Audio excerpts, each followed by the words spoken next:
the school board meeting of the Glendora Unified School District to order. Glad to see you here. It looks like everyone is here tonight, so we'll say that's roll call. We're all here. Thank you. Please stand and join me in the pledge. 7:03. Oh, sorry. Thank you. Join me in the Pledge of Allegiance.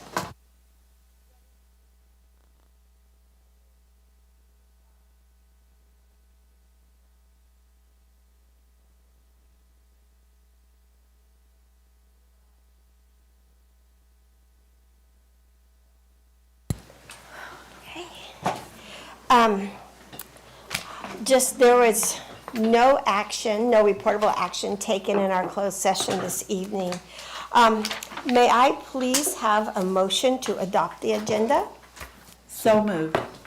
Okay, Ms. Borg moved, and I believe that Dr. Fernando seconded it for me.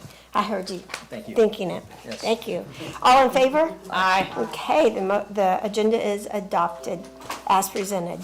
We are very happy to see all of you out here, especially the choir members. We cannot wait to have you perform for us. We are really looking forward to that.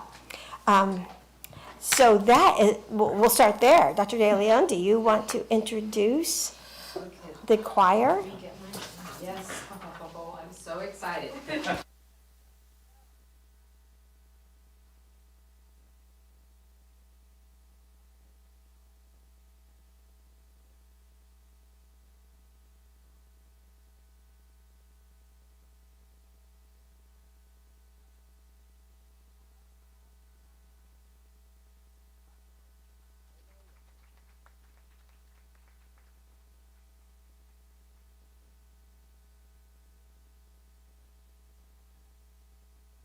Oh, here we go. Yeah, thank you so much for inviting us here. So my name is Matthew Davis, and I am the director of choirs at Glendora High School, Goddard Middle School, and Sandburg Middle School. So I'm going around to a lot of different places. But the group you see in front of you are select members from Royal Stewart's, our advanced mixed choir. And we've had a very, very successful competition season, and so we're just here to share a little bit of what we've been working on this year. So the song we're going to sing for you is called There Has to Be a Song by composer Andrea Ramsey.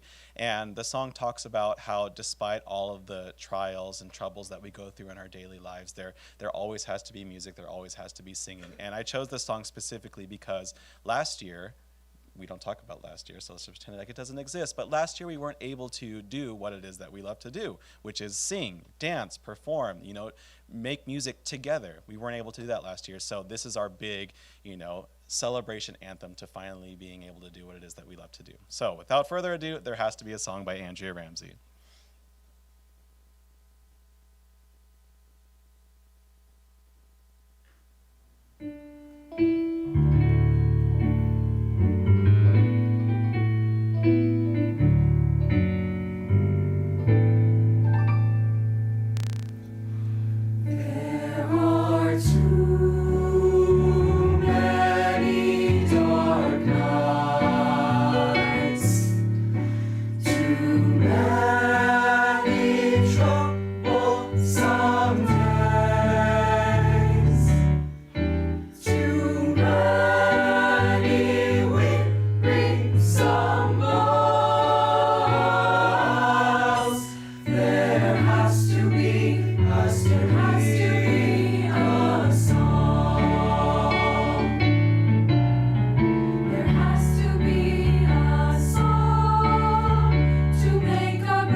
There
Mr. Davis? Hi. Would you introduce the accompanist? And then I would love for each of the members of our show choir to introduce themselves and their grade level. Absolutely. And then after that, I would love it if you would enumerate for us and the community all the various awards you've won.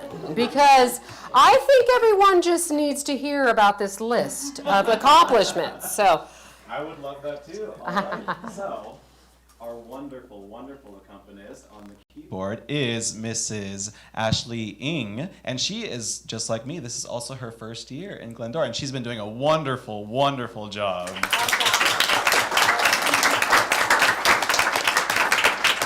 All right, and start right here. Hi, my name is Jalen Alotado, and I'm in 12th grade. My name is Daniel Rodriguez, and I'm also in 12th grade. My name's Amanda Cahobian, and I'm a junior. My name's Bill Moore, and I'm in 12th grade.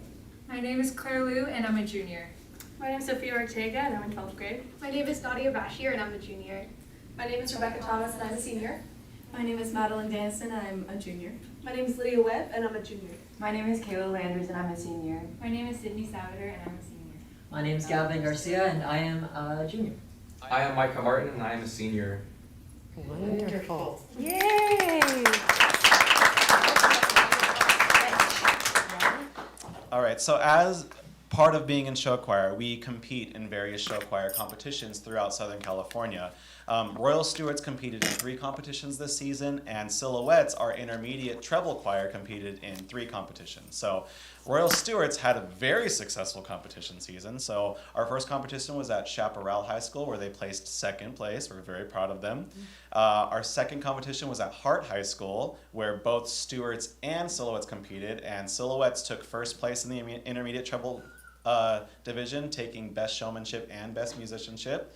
And Stewards took 2nd place at that competition. And then Los Alamitos, which was our most successful competition, both groups took 1st place overall, with Silhouettes taking Best Showmanship and then Royal Stewards taking Best Musicianship, Best Showmanship, and our student-led tech crew also won Best Tech Crew for the entire day of competitions. Yeah, entirely made up of students and parent volunteers, but mostly students. They really just knocked it out of the park for that one. And then this last weekend, we competed at John Burroughs High School, where Royal Stewards took 3rd place and Silhouettes took 2nd place. So we are very, very proud of them. They have done such a great job this year. I mean, it's just been the most fulfilling year, and I could not have asked for a better group of students. So in addition to that, though, it's also been a very financially successful year. We've done a lot of fundraising, raising almost $20,000 this year. The most recent donations being from the Glendora Rotary Club. It was a donation of $12,000, $4,000 going to each of the different levels of choir, so elementary, middle school, and high school. So it's been a fantastic year, and I'm so excited to see what more these students can accomplish as we move forward through the years to come. So, yeah. Thank you so much, Mr. Davis. Congratulations. Thank you for inviting us. We're so happy to be here. So thank you so much. Okay. Ms. Reuter, do you have something you want to say? I just really want to thank you all for representing our school district in the way that you do. It's you should be very proud of your accomplishments this year.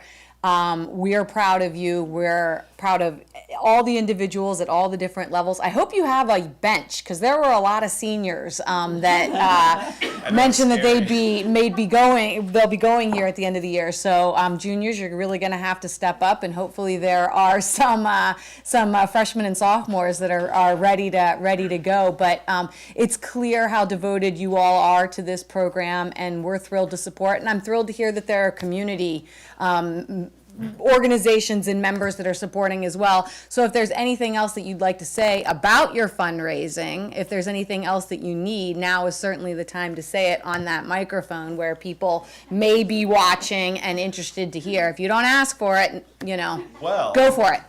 Funny you should mention that. We just started our Blast fundraiser, and that's going to be coming out very soon. So what it is the students are in charge of reaching out to various community members. And so I'm sure if you know somebody in choir, you'll probably be receiving some notifications from them asking for donations. And it comes with a very, very nice, well put together video, and the students are in all of their costumes. So in addition to the beautiful singing, they also dance and they have wonderful costumes. So there's a whole, we put the show in show choir, I'll tell you that much. Okay? Yes. So our Blast fundraiser is happening very, very soon, probably by the end of this week. So be on the lookout for that, because I'm sure that the students will be reaching out and asking for donations. And if you want to support what it is that we do at Glendora High School, at the middle schools, at the elementary schools, this is one of the easiest ways to do it. Everything that they raise goes directly back to them and supporting what it is that they do and what they love to do. We don't keep any of it. It goes directly into putting on bigger and better shows for next year. So, Wonderful. yeah. May we have an encore? Do we have a second song? Oh, no, I'm sorry. I'm sorry. Sorry, sure. My turn? Yes, go ahead. Well, I just have to thank you for the song tonight. I mean, really, the way things have been going, it's nice to know that there has to be a song. And for me, I know music is important. I still kind of go way back, but you know, when you hear a song on the radio, you know how you felt when you heard it for the first time, or how it makes you feel now, and it's uplifting. And I just want to thank you for that. You uplifted me tonight. I'm so grateful for you. And Nadia, I'm learning more about you all the time. What a wonderful student you are. Yes, and person. So thank you. And I know it takes time. My kids participated in extracurriculars too, and I think it's so important for high school kids to get and be involved other than academics. And there's a lot of math in this. There's a lot of English in this. I'm sure you've learned some history too. Yeah, so someone who gets it. Yeah, I do. Yes. I get it. I taught school too, so it's more than the books. I appreciate you so much, and welcome to Glendora. I am so happy to be here. Thank you for having me. And then I was just told by my booster board member, if you want to find out more information about the choirs, you can go to ghschoirs.com, and there are links to everything that we do, as well as a donation button. If you, see? Yeah, I wouldn't be where I am without my wonderful board. So, thank you so much for having us. We're not done. We got two Dr. more. Fernando, do you have something you want to say? No pressure. So this kind of brings me back to the times when I used to sing choir in high school. And one of the things that I think that a choir does is that it creates a sense of community, but it also allows you to work across differences. Because you have to bring those voices together into a common sort of impact for what you're trying to do. So I know that that is part of also what life is about. So think of this not just as singing in a choir, but also as building a set of blocks for your life. And again, thank you for the work that you do to facilitate that maturity, that growth process for our students. And we're just really proud of you guys. So thanks. Mr. Ellenson.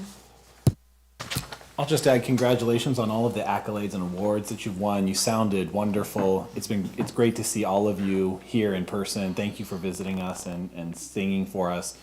It must be incredible to be a part of something that brings so much joy and happiness to people in their lives, especially during the recent time. And it's such a shame you couldn't do what you loved to do during that period, because I think we needed it more than ever. But you're back doing it now, so please keep it up. It sounds great, and I look forward to all you're going to do in the future. Thank you. Thank you so much.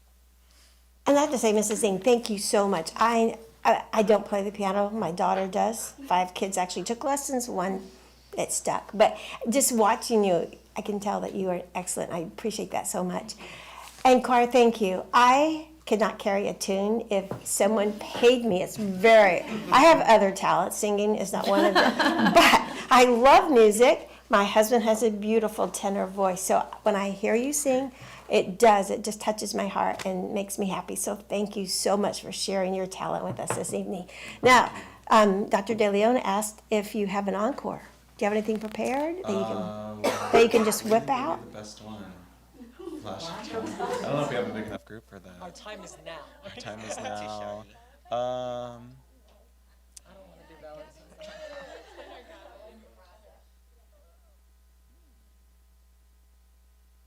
Yeah, let's do Valentine.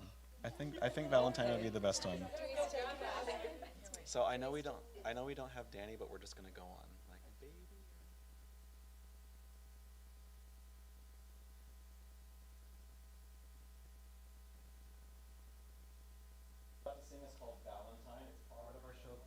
So our show choir set is Back to the Future. So when we go Back to the Future, we do a bunch of like 50s love song medleys, and this is our a cappella piece. A lot of the show choir competitions require that we have an a cappella piece, so this is the one that we chose because it's done in a 50s style. So, all right.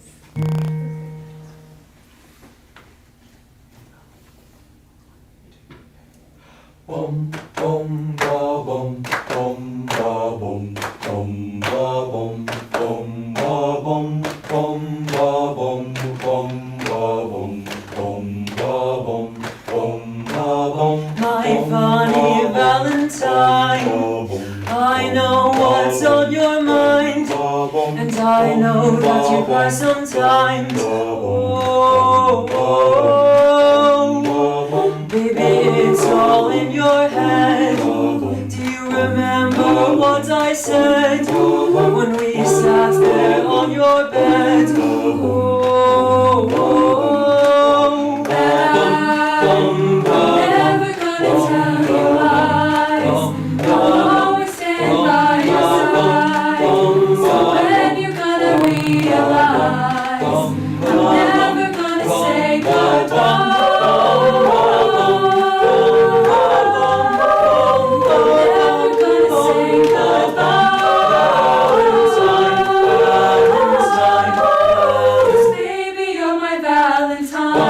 Valentine, Valentine, Valentine. Baby, you're my Valentine. Valentine, Valentine, Valentine. Baby, you're my Valentine. Valentine, Valentine, Valentine. Baby, you're my Valentine. Valentine, Valentine, Valentine. Tell you lies, I'll always stand by your side. So when you're gonna realize, I'm never gonna say goodbye. I'm never gonna say goodbye. Baby, you're my Valentine. Valentine, Valentine, Valentine. Baby, you're my Valentine. Valentine, Valentine, Valentine. Baby, you're my Valentine. Wow.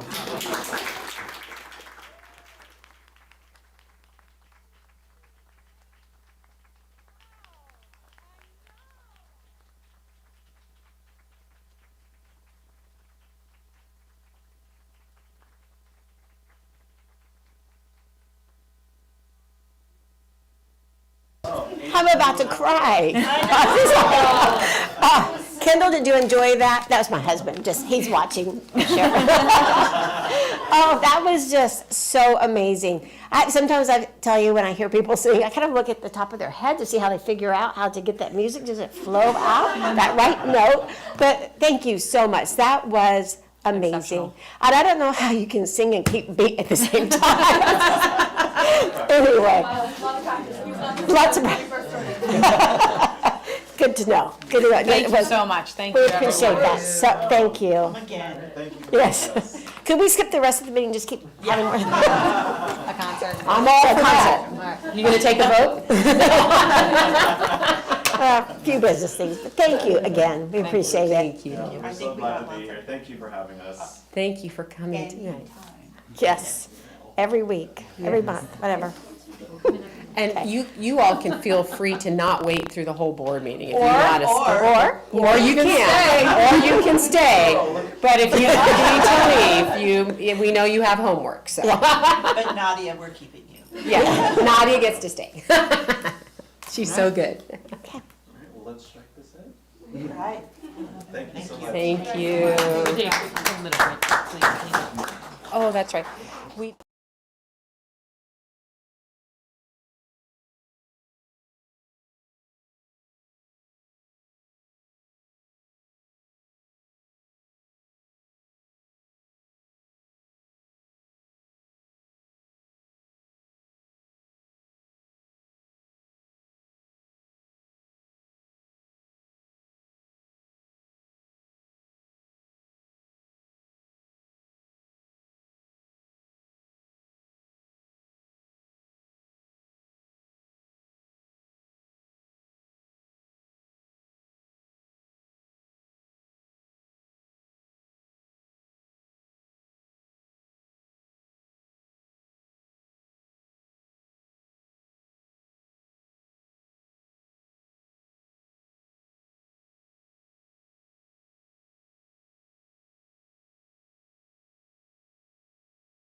We will reconvene our school board meeting. That was such a treat. I just really enjoyed that so much. It is now time for our public comments. So Janet Kubak. And I'm on deck. The next person to speak will be Nicholas Lacey. Just be ready, please. Yeah, I think that was neat. Well, good evening. On March 9th, I sent an email to each board member to follow up the request of reopening all of our elementary school campuses after school hours. As of today, I have not received a response from any of you. Perhaps you didn't receive my email. And I also wanted to say that I did get a chance to go to a couple of soccer games for GYS at Stanton, so I know there's a little bit of that. But when I'm saying reopening, I just wanted to clarify, like pre-COVID is what I'm referring to. So I stated in the email what I had addressed at the last school board meeting, and I wrote, I'd like to open with the humble request that our elementary school campuses open after school hours. They've been locked up since early 2020, and it's time to let us taxpayers who are entitled to enjoy the use of those campuses with our families as we have for many, many years prior to the COVID shutdown. With the upcoming spring and summer breaks, it's time to reopen for the benefit of our health and well-being, especially as we are moving beyond this pandemic. And I reached out to several elementary schools in the Bonita, Covina, and Charter Oak school districts to just check the status of their campus policies. And of the 9 campuses that I contacted, 5 currently have open campuses. Let's see, Glen Oak, Cedar Grove, Badillo, Gladstone, and Cypress, while the others are closed for now, which would be Laverne Heights, Oak Mesa, Shoal, and Workman. And I was encouraged by the statement that I found on expertlaw.com. And it states, California has a strong tradition of opening public school facilities for community use after hours. And under state laws such as the California Civic Center Act and the California Community College Act, many school districts throughout the state routinely permit community members access to schools. So for us, we've lived a block east of Sutherland School for 38 years. And with the first 36 years of enjoying an open campus after school hours, weekends, and winter, spring, and summer breaks. Over the years, it was really nice to take a walk after dinner or on the weekends, or to bring our children in a soccer ball or a frisbee, or just enjoy the playground. And we'd like now to continue that with our grandchildren. So in closing, would any board member please help us understand why most of them remain locked up and what your plans are for the near future? I look forward to an answer, perhaps in the closing statements this evening or an email. It would be very much appreciated. Thank you. Thank you, Ms. Kabak. Okay, and after Mr. Lacey, we have Jean Lopez. Right, and I come here tonight with one question regarding the announcement of a, quote, listening tour that is being praised and promoted by this board administration. My question about this listening tour is, well, what exactly have you been doing the past 2 years? All the public comments, all the emails, the private conversations, the petitions, and now you're spending Glendora taxpayer dollars on a listening tour. See, in actuality, what you just did is you put in writing to every parent and citizen here an admission that you did not effectively listen to any comment or concern of this community for 2 years. And here's the irony of it all. You are doing a listening tour to find answers on the very thing you've been told for 2 years, which is that we want a board who listens. The irony of that. So what is exactly happening here? This is what Glendora citizens need to take note of. This is not a listening tour. This is a looking tour, looking for people who will align with the predetermined agenda of this board, as you have so obviously started a PR campaign to attempt to save your agenda for the upcoming election. If you were so interested in listening, then why did you remain silent for 2 years? No, this is not a listening tour. This is a looking tour. Once again, this board is showing up a repeated pattern of selective listening, finding individuals that align with your agenda and giving them a voice while ignoring and silencing the others. And so with that said, here's some solutions. You want a true listening tour? Here's some thoughts. Number one, have a third-party survey anonymously survey every staff member, teacher, and parent that has left the district since July 2020 and gain insight as to why they left. Because since that time, we've had the largest exodus in GUSD history. Perhaps survey every teacher and staff member and get a pulse on their morale and confidence in this leadership and direction of the schools. And perhaps every board member and administrator under proper accountability should watch and take note on every public comment and email that has been given or received since July of 2020 and release a summary of your findings. And that's just a few ideas. But none of this would have been needed if you would have listened for 2 years. And the reality is that it's too late to save your legacy. You cannot and will not make the public forget your silence of 2 years. Glendora citizens know this, that the tour will not succeed. It has significant risk of manipulation. And in order to do this, you are literally paying somebody else to do the listening for you. Make no mistake about it. This community is deeply committed and resolved to ensure that we have a board who listens and not looks. The 2 years of silence will not be forgotten, and we will make our resolve clear when we vote this November. And only then will we have the confidence that we finally have a board who listens. Thank you. Thank you, Mr. Lacey. Okay, Mr. Gene Lopez. Hi, good evening. I'm Gene Lopez, and as many of you may know, I am a member of the Community Committee on Ethnic Studies. And so that's what I'm kind of coming here to you about. So we had some homework. We left our first meeting a few weeks ago, and we had some homework, and that was to read Chapter 3 of the model curriculum. And I had already reviewed it, and I looked at most of the 54 pages of Chapter 3. But, I didn't look at the background. And in these documents, there's a lot of background. There's a lot of footnotes. And one of them, if I can read to you, was based on the purpose of the model curriculum. And the purpose of the model curriculum is it's essential that ethnic studies educators first reflect upon the purpose of the field and the specific course at hand before arriving at their, and I had a hard time with this word, pedagogical approach. And it goes on and it talks about the ethnic studies are centered on 3 core concepts: access, relevance, and community. And then there's a footnote. So I went and looked at this footnote, and it says that this author looked toward an ethnic studies pedagogy and the implications for K-12 schools from the research of the Urban Review Volume 47, number 1, dated March 12, 2015. So this is seven years ago. And here's what struck me. And you can agree with these, and I don't necessarily, but in this issue, there are 6 articles. The first one is titled Shifting the Center in Teacher Education, an introduction to the special issue on critical race theory and teacher education. The second article is Race, Isolation, and Exclusion. What early childhood teacher educators need to know about the experiences of pre-service teachers of color.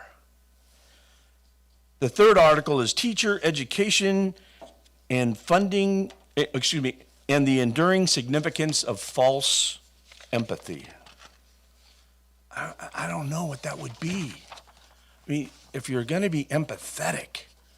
So I got to go look at that article, right? The number 4 is Whiteness as Property, Innocence and Ability in Teacher Education. It's got to have you concerned, or at least thinking about what was going on. What are in these articles, yes? Number 5 was on being named a black supremacist and a race traitor. So you get that? I'd like to continue to come here from time to be a little more transparent. I know I'm out of time, but I'm going to say this walking away. I hope that each of you would consider dropping in on our committee meetings for just a little while, or at least get the minutes of the meeting so you can review what we've got going on. I appreciate your time. Thanks. Thank you, Mr. Lopez. Okay, Nadia, it is your turn to give your report, please. Is it working? Okay. What about now? Okay. Yeah. Not as loud. It's not as loud.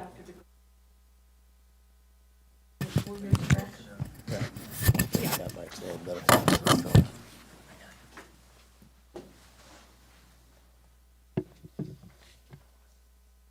Good evening, Dr. DeLeon and esteemed members of the school board. Tonight I will be giving a student board report on the behalf of Lafayette, Sellers, Goddard, and Glendora High School. At Lafayette, PTA is working on planning events for students and staff, including a mother-son event, a 5th grade end-of-the-year celebration, teacher appreciation week activities, and much more. They are also welcoming parent volunteers back on campus. This will allow teachers to engage students in more involved science and art lessons and activities, and work with small groups of students or individual students to better differentiate instruction and meet all student needs. Teachers in grades 3 through 5th are preparing students for CASP testing and getting them familiar with the tech tools available for maximizing their testing. At Sellers, students are participating in the Vikings Award Assembly, which happened on February 25th, and Kyle the cartoonist held a virtual assembly on March 7th. The Imagination Machine Assembly came to Sellers on March 24th and acted out some of their own students' stories which they wrote. At Goddard, 8th graders will be taking a virtual tour of the Museum of Tolerance on May 5th. A Holocaust survivor will also be speaking to 8th grade classes. ASB held their annual spring dance right before spring break. The theme was Here Comes the Sun. There were many activities for students to participate in, such as dancing, karaoke, food, and games. The Web Monster Challenge for 6th graders is scheduled for Friday, April 29th. It will be a Friday evening challenge in which Goddard Web 6th graders compete against one another in cooperative, low-impact games designed for fun and to strengthen their team skills. Spring sports are kicking off with opportunities in track and field, tennis, soccer, and volleyball for all students to participate in after school. And plans are underway for the 8th grade evening dance on Thursday, June 9th, 2022. Students are currently deciding on the theme for their very last middle school dance. At GHS, last Wednesday was National Tartan Day, and ASB celebrated with games at lunch, passing out tartan treats, and a photo op with the mascot. And on Friday, April 8th, GHS hosted action for the first time in 2 years. Leading up to the day, each class had participated in creating posters and their class murals to decorate the gym and participated in the class penny wars competition where students would donate pennies to their class buckets and put all other currency in other classes' buckets to earn and deduct points. In total, GHS students raised $2,475, and ASB is donating it to the Save the Children Ukraine Fund, as well as matching the total money raised for senior scholarships. Students were thrilled to have an in-person indoor action event once again with 1,400 shirts sold and a gym full of energized cheers and class competition. The seniors won, followed by sophomores and juniors. Ticket sales for prom began on Monday, April 4th, and will continue through next week. The theme will be casino nights featuring a light dinner, dancing, games, pictures, henna artists, and much more, and the event will be held on April 23rd at the Santa Anita Racetrack. Class officer elections for the president, vice president, and representative of each grade have begun, and voting will open this Thursday at 8 a.m. This Thursday as well, we'll be having therapy dogs on campus in the Wellness Center and out on the grass for students to relax during lunch. Powder Puff is starting once again, and all interested junior and senior girls who would like to play flag football will attend an interest meeting in the ASB room at lunch tomorrow.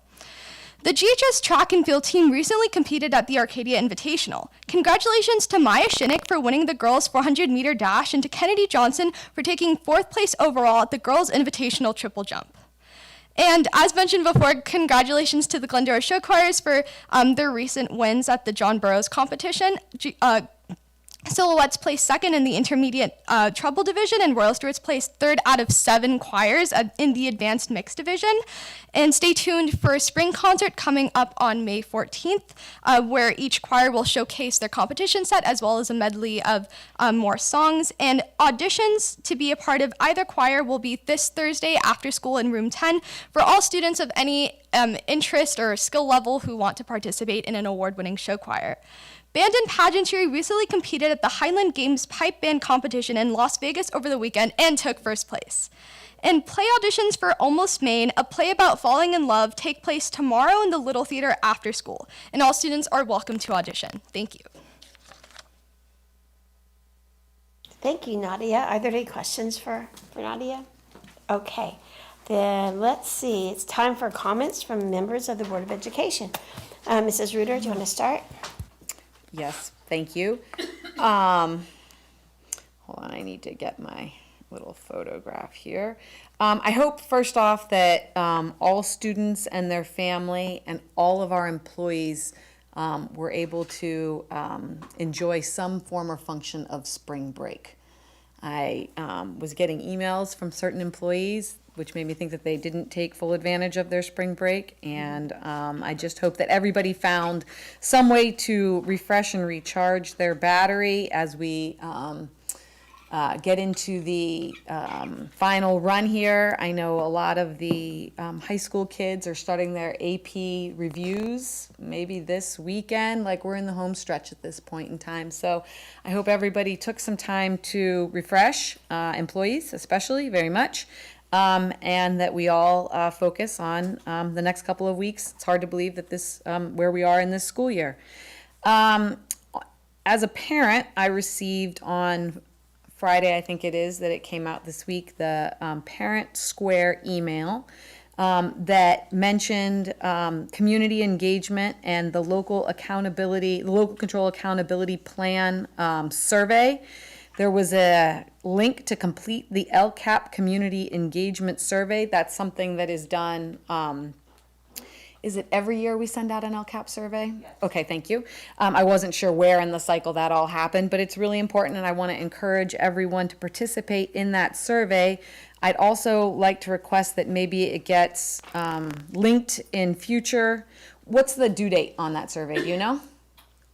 We will keep it open until probably the 25th of April. Okay, so then I would like to make a request as far as maybe some social media posts or like banners on the website, whatever the case might be, so that if somebody says, I remember I saw something about that, I don't remember where it is, that's something that's a little bit easier to get to and encourage the community to engage. Now, that's not just parents.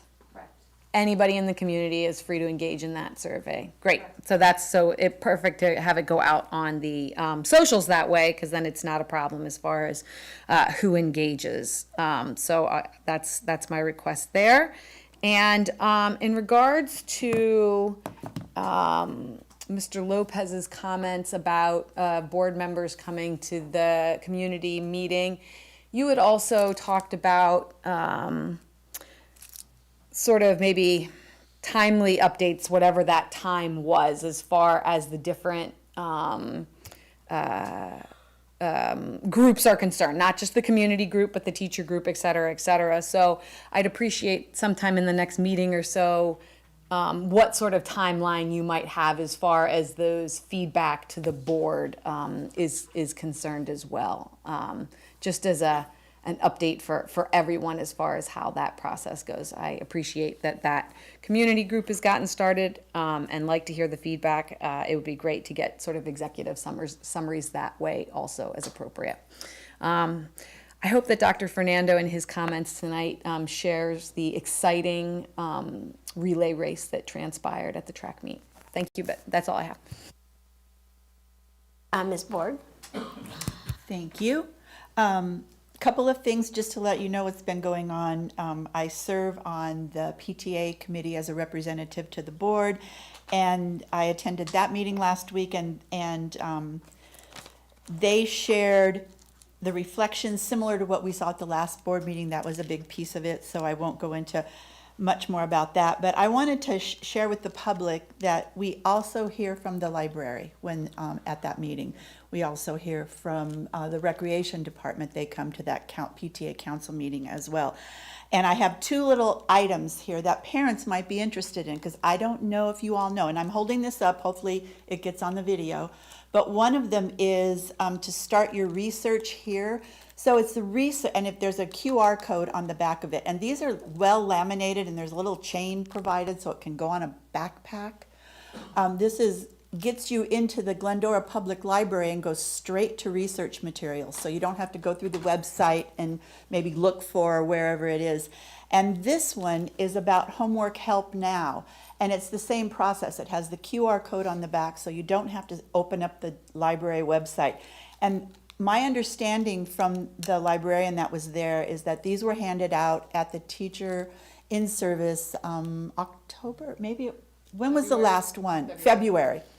That they got a class set. So maybe some of your kids have them, but I think this is good for adults too. So it's easily picked up at the library, and they're real handy to carry around. So I wanted to share that with you. And the other group I attend is Legislative Action, which is a city group. And we just reported out on some of the educational legislative 830 about the new funding bill that's in committee still. So there's not really a lot of progress to report on that. I also wanted to let you know that we went to the Whitcomb Awards breakfast last week, which was just another joyful event to attend. I have to thank the Glendora Police Department Officers Foundation, Kiwanis, Whitcomb PTA, and there are others who actually donate funds for that event. And it's to honor the kids academically and for outstanding character as well. There were students of the month and kids that made the honor roll. And it's always a joy to stand up there, and I always try to look them in the eye, and they never want to. They always want to look down to shake hands. And we bumped and we shook hands and clicked elbows. It was great. Also tonight we're going to be approving something called the SARC, and I don't know if the public understands that. It's the School Accountability Report Card. Every school in our district has one, and it's on their website, full of data about demographics, full of testing data. They're about 44 pages long, maybe a little more, a little less, some of them. They used to be like 80. I'm glad they cut off a lot of it. But it's a great place to go to check out information about your school, any school in the district. You just have to go on their website to look it up. On March 23rd, about noon, so I met with was you, right? And you. And we were, we attended a celebration, brought on by Blanca Rubio for the Assemblywoman's ceremony of Women of the Year, for which our superintendent, Dr. De Leon, was chosen as Woman of the Year in Education. It was celebrating exceptional women across the state. She was looked at for her innovation and her work to be sure that all students are afforded educational opportunities so that they may achieve college and career readiness, just to name a couple. I want to congratulate Dr. D. I'm very proud to be part of this board and proud of you for this. It's well deserved. Thank you so much and congratulations. And that is the end of my report. Thank you. Okay, Dr. Fernando. Well, good evening, everyone. And I think it is the week after spring break when if you are a teacher in the classroom, you look at your syllabus and you say, oh no, because there's a lot to cover between now and the end of the semester. And I know that teachers are feeling that pressure to obtain and to complete and to actualize all those student learning outcomes for each of those syllabi that you have in your respective courses. So again, my hat's off to the teachers, especially as we have gone through this kind of continued strange year. I think we are continuing to experience the impacts of 2020 and 2021 in our students, in the ways that they are processing information, the way that they are experiencing mental health issues, as well as trauma that they've experienced. So again, my appreciation to teachers, especially also to classified staff, for the ways that you do seen and unseen work. As was mentioned, we had a very, very big invitational event for our track and field team. It's the 2022 Arcadia Invitational, which is a national event. So we have teams from all over the country racing. And in fact, the #1 runner in the country, actually, he's a senior who has beaten Olympians at this point, ran also at this event from Newbury Park High School. Our boys team ran in the 4x1600 relay. And when we started off the relay, after the second runner, we were almost in last place. And these were against, of course, some of the top teams in the country. And our third runner, senior Nick Kroll, did an incredible job of moving us up to, I think, 7th or 8th place on his mile. But then, to the amazement of everybody in the stands, and I will say that there were people in the stands that were not from Glendora that were cheering Glendora. that John Sistiaga, our senior, moved from 7th or 8th place to 2nd place. He ran a 4:16 mile, which was a personal best. And I really was grateful to be there at that moment in the stands in front of all of these people from all over the country, because we talk about Glendora grit, and sometimes we use that as kind of a tagline, but you saw our kids, our high schoolers, really stepping it up in a different way. And of course, John Sistiaga is the type of student that is not just doing well on the track, he also has above 4.0 GPA, so he's an academic scholar as well. And that's the kind of student that we have here at the institution. And so I think with that, I would say this, and that is to our students, some of whom are listening, many of whom probably are not because they're doing their homework or they're on TikTok, that you do not necessarily have to be John Sistiaga, but you can make an impact and you can use the talents and gifts that you are given for good. And that no matter who you are, no matter how well you do in the classroom, that you have a unique set of skills that people will need. And thankfully, we have people in this district that want to walk alongside you to achieve that. I know you've been hearing a lot of comments about what this district is and is not, right? But I'm talking about the students that are at the margins, that do not feel seen, that do not feel heard. And I say to those students, this is a district for you as well. It is not just a district for people that are, in quotes, from here. So I just want to recommit ourselves as board members as well. That's what we're about. We're about all kids. We're about individual kids like John Sistiaga, and we're about the kid that feels like they're not doing well, they're sitting in the back, they have a 2.0 GPA, because you're looking at somebody that was in that very position as a junior in high school, and now I have a PhD. So you can do it.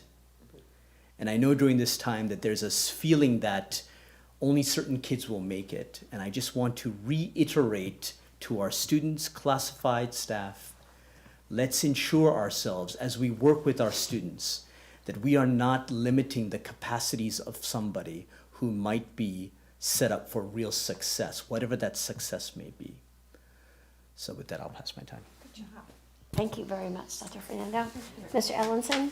Well, I'm not going to follow that. I feel like I served up a pretty good meatball on that one. You hit it out of the park. I agree with everything Dr. Fernando said. I have no more comment.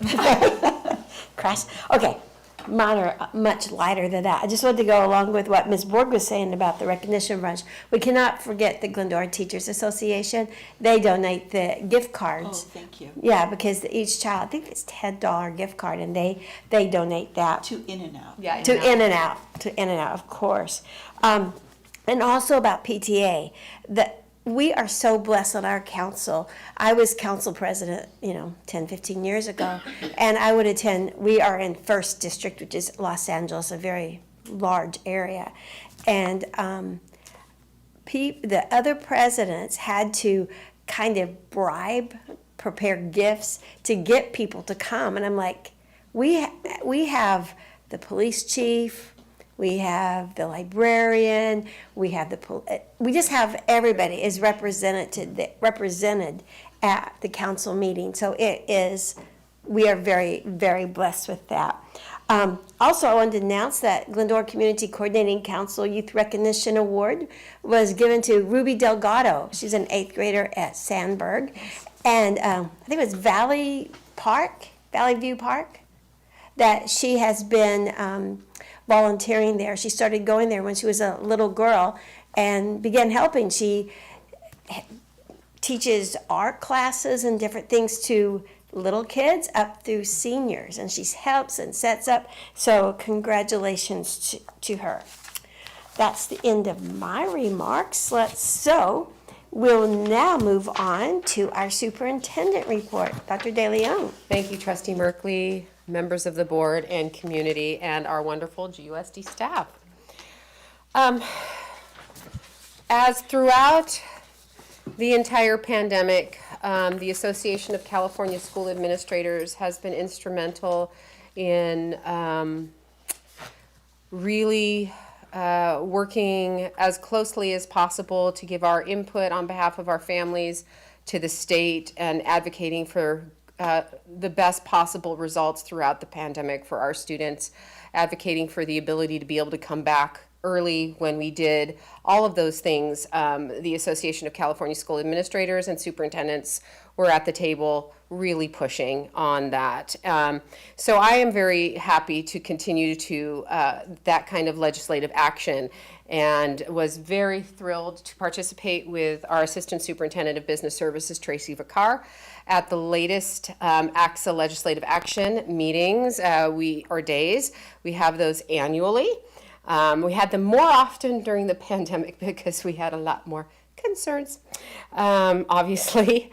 But we are very thrilled to attend the latest ones. On April 5th, last week, we got to speak to, so what happens during Leg Action Days is legislators throughout the state, up and down the state, senators, assembly people, basically say, here are our times when we're available, and they ask administrators and superintendents who are interested to attend for the ones in their area. And the two in our area that made themselves available during that time were Assemblywoman Rubio on April 5th and Senator Portantino on April 6th. And so Ms. Vicar and I both attended those. And I wanted to share with the board what some of the talking points were for those days and for the community, because I think it's really important. So these are the talking points that we are really active in at the state level and have been working on. So the first one has to do with increasing the base and ongoing funding to schools. At this board, I was very proud that this board supported Senate Bill 830 Portantino, which is switching funding of students, per pupil funding, from attendance-based to enrollment-based, because the reality is that if 95% of the students come to school on a given day, we still have the same number of staff, classrooms, facilities, equipment, etc. That doesn't change. We're very fortunate to have very high attendance in this district, but what this bill does is it changes it to enrollment-based funding, which is extremely helpful for districts. It's one more way to try to increase the funding, remembering that the state of California is funded at a per pupil level that is equivalent of about 39 out of 50 states. And that is even with a budget surplus. And so as you can imagine, we want to move up to at least the national average would be great. We're not quite there, but it'd be great if we were in the top 10, as I think our students deserve us to be. So we're continuing, yes. We have moved up a little bit. We did, we used to be 46 or 7, yeah. We did, we've moved up. We're incrementally, we're in the right direction. This particular bill will move us even further in the right direction. Not quite there, so I have some other ones. Assembly Bill 1640 by Muratsuchi would do what, this is the really big one. This is increasing base grants to equal the national average. We would like it to be higher, but this would be a huge jump. This would move us up to at least the mid-range of the states, which would be fabulous. This is important because increasing the base grant for LCFF, raise the base, we keep saying raise the base, is because people in the community, and I want to address the community, people in the community keep hearing the schools got a ton of money for COVID. We gave a really great presentation last meeting, and I think anybody who's interested should go look at that presentation, which is posted on our website. The vast majority of that went to equipment and PPE that we were required to have in order to reopen our schools. Also to Chromebooks, which we were required to have when the state unfortunately closed our schools, and much of the personnel we needed to have to increase our ability to clean bathrooms, and also to provide the mental health supports for students coming out of the pandemic, etc. So those monies are not in excess. Those monies are all but gone from pandemic expenses. So that infusion of money was meant for the pandemic, and it was spent on the pandemic. And it had to be spent. And it has to be spent. It was a choice. The requirements are restricted to pandemic-based purchases and expenditures. You're not allowed to just say, we're going to do this other thing with it. They really do check that, and we even got audited on that. All districts get audited just on that one COVID expenditure. So people hear, oh, they got millions of dollars. Those millions of dollars were restricted in funding to COVID, and they're gone. They're not there. So, and those are one-time funds. So I want to talk a little bit about that as well. When we say increasing the base, what we're asking is for the state to increase the funding, the enrollment, hopefully what switches to enrollment-based funding, increase the funding in the LCFF, which is ongoing money. I won't say unfortunately, we're very appreciative of one-time grants. They help us out in times of need. One-time grants have sunset, meaning that after a year, sometimes 2 years, that's the end of the funding.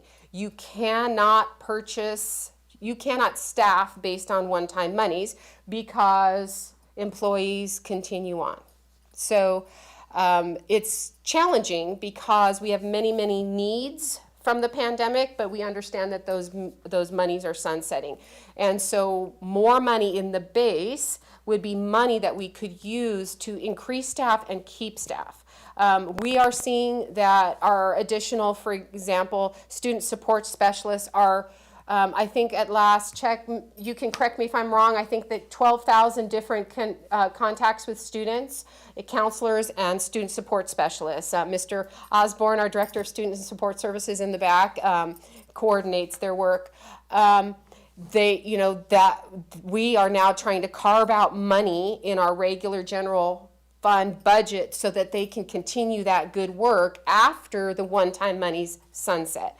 And so if the more money they could put into the base grant, then we would be able to ensure that we could continue on with those great programs that we have instituted since COVID. So that's the reason for AB 1640, and we would love to see them go even higher than the national average.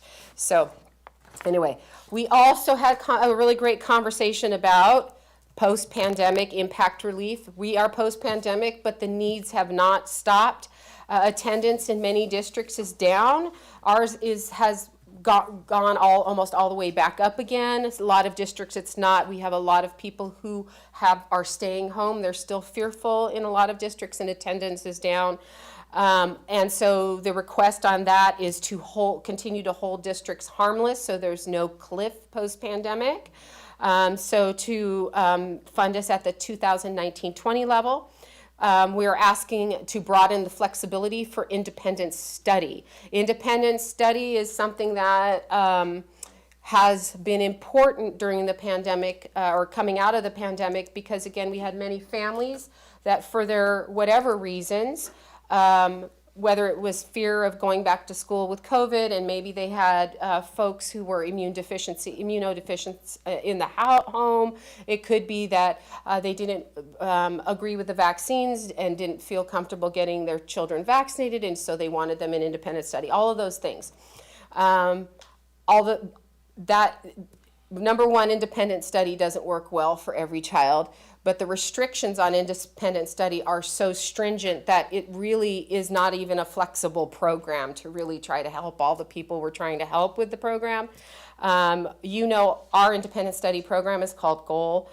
So we're asking that they eliminate the 15-day cap for short term because sometimes kids come into independent study because of a health issue or something else, and it stretches longer than 15 days, and then we have to cut them off and put them back. And so we want to have some flexibility there. And this is another big one. Many districts, about 70% of the districts in the state are in declining enrollment, but as we are all in declining enrollment, at the same time, our pension liabilities are going up because more and more people are retirement age. There's this huge bubble. And so that, as Ms. Bakar could readily tell you, and she was wonderful during our meetings with our assemblywoman and senator, because she was able to talk about exactly how much money that is. And so, you know, we tout COLA a lot, and that COLA was up to 5.33 and then close to 6 at a certain point. More than that goes out into pension unfunded liability, and we want our teachers and our classified staff to have, and our administrators who retire to have their pensions. We want that. That's important. But when your COLA is not as much as the increase to the pension liability, you're upside down, immediately upside down. And so really important. So that's another one, hit us big, we talked about. And then ensuring successful outcomes was a big one. We have in 2025, every school in the state of California is mandated to have universal transitional kindergarten. All 4-year-olds will be entitled to go to school unless they postpone the law for whatever reason, we don't know. But all 4-year-olds will be entitled to go to school regardless of when they're born. If you're 4, when it's time for school, you'll be entitled in 2025. That requires a lot of facilities mandates, because transitional kindergarten classrooms have a lot of requirements, including teeny tiny bathrooms, hand washing stations, and all those things that normal classrooms don't have. And those have to all be updated. For us, it's about 15 classrooms, because it's only 20-to-1 per classroom. So that's a lot of money. That's millions of dollars in facilities funding that we don't get through deferred maintenance. We are asking the state to not make universal TK. We want universal TK, but not to make it an unfunded mandate, which often happens. They say, do this, but they don't necessarily follow it up with the monies for that. So we really pushed hard on that. Like, we want to do it. Often also the way they fund it is they'll fund the facilities in phases, or the improvements in phases, and Glendora is in like phase 3 or 4. We may not even get our facilities funding until after 2025, because they go by highest poverty level and they work their way down through those lists. Although we are significantly raised, as we told the board at our last meeting when we collected our student registration this year, we were shocked to find, really not shocked because of all the people who lost their jobs during the pandemic, but our percentage of students who qualify for free and reduced lunch, or whose families are below what is considered the federal poverty line, has raised from about 28% to over 44%, which is about almost a 17 percentage point increase, which is significant. So we are getting to the point where we will go up the list of districts who are able to be funded, but not quite there yet. And so then the last one is an important one, something that we have been pushing back on as superintendents and as administrators through the state, is that we are really done with health mandates being mandated through, as the schools, as the enforcing agency. And specifically, in this particular case, the vaccine mandate. Whether you are in support of vaccines or not, and everybody has their own personal opinions, and everybody knows whether they're vaccinated or not vaccinated. Forcing the schools to enforce that law is only going to exacerbate a really big problem, which is declining enrollment in the state of California. We have a very high percentage of students in the 12 through 18-year-old range that are vaccinated in this district. Voluntarily so, and I think probably athletics and different activities had a lot to do with that. From 5 to 11, we have under 30% that are voluntarily vaccinated. Of course, there's no FDA full approval for the vaccines yet, so that's understandable. But even at that point, it may not go up much higher than that. And as I just said, independent study doesn't work for every single child. It actually works for a limited number of children, and I know this firsthand, because what the community might not know, but I'm sure the board knows, is that at one point in my life, I was an alternative education center principal, and one of the programs that I was in charge of was an independent study school of about 300 kids. And we knew that only certain kids were going to be successful, because there is a key word It's independent. Students have to be able to work independently. It means they have a lot of reading and work to do on their own. And then they turn that into the school. There's nobody to really monitor that.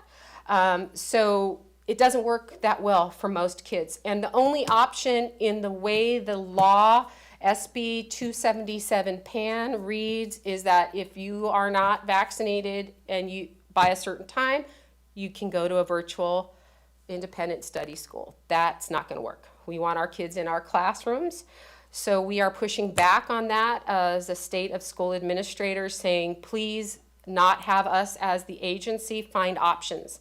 Find options that are safe, but allow students to be able to be in the classroom if possible.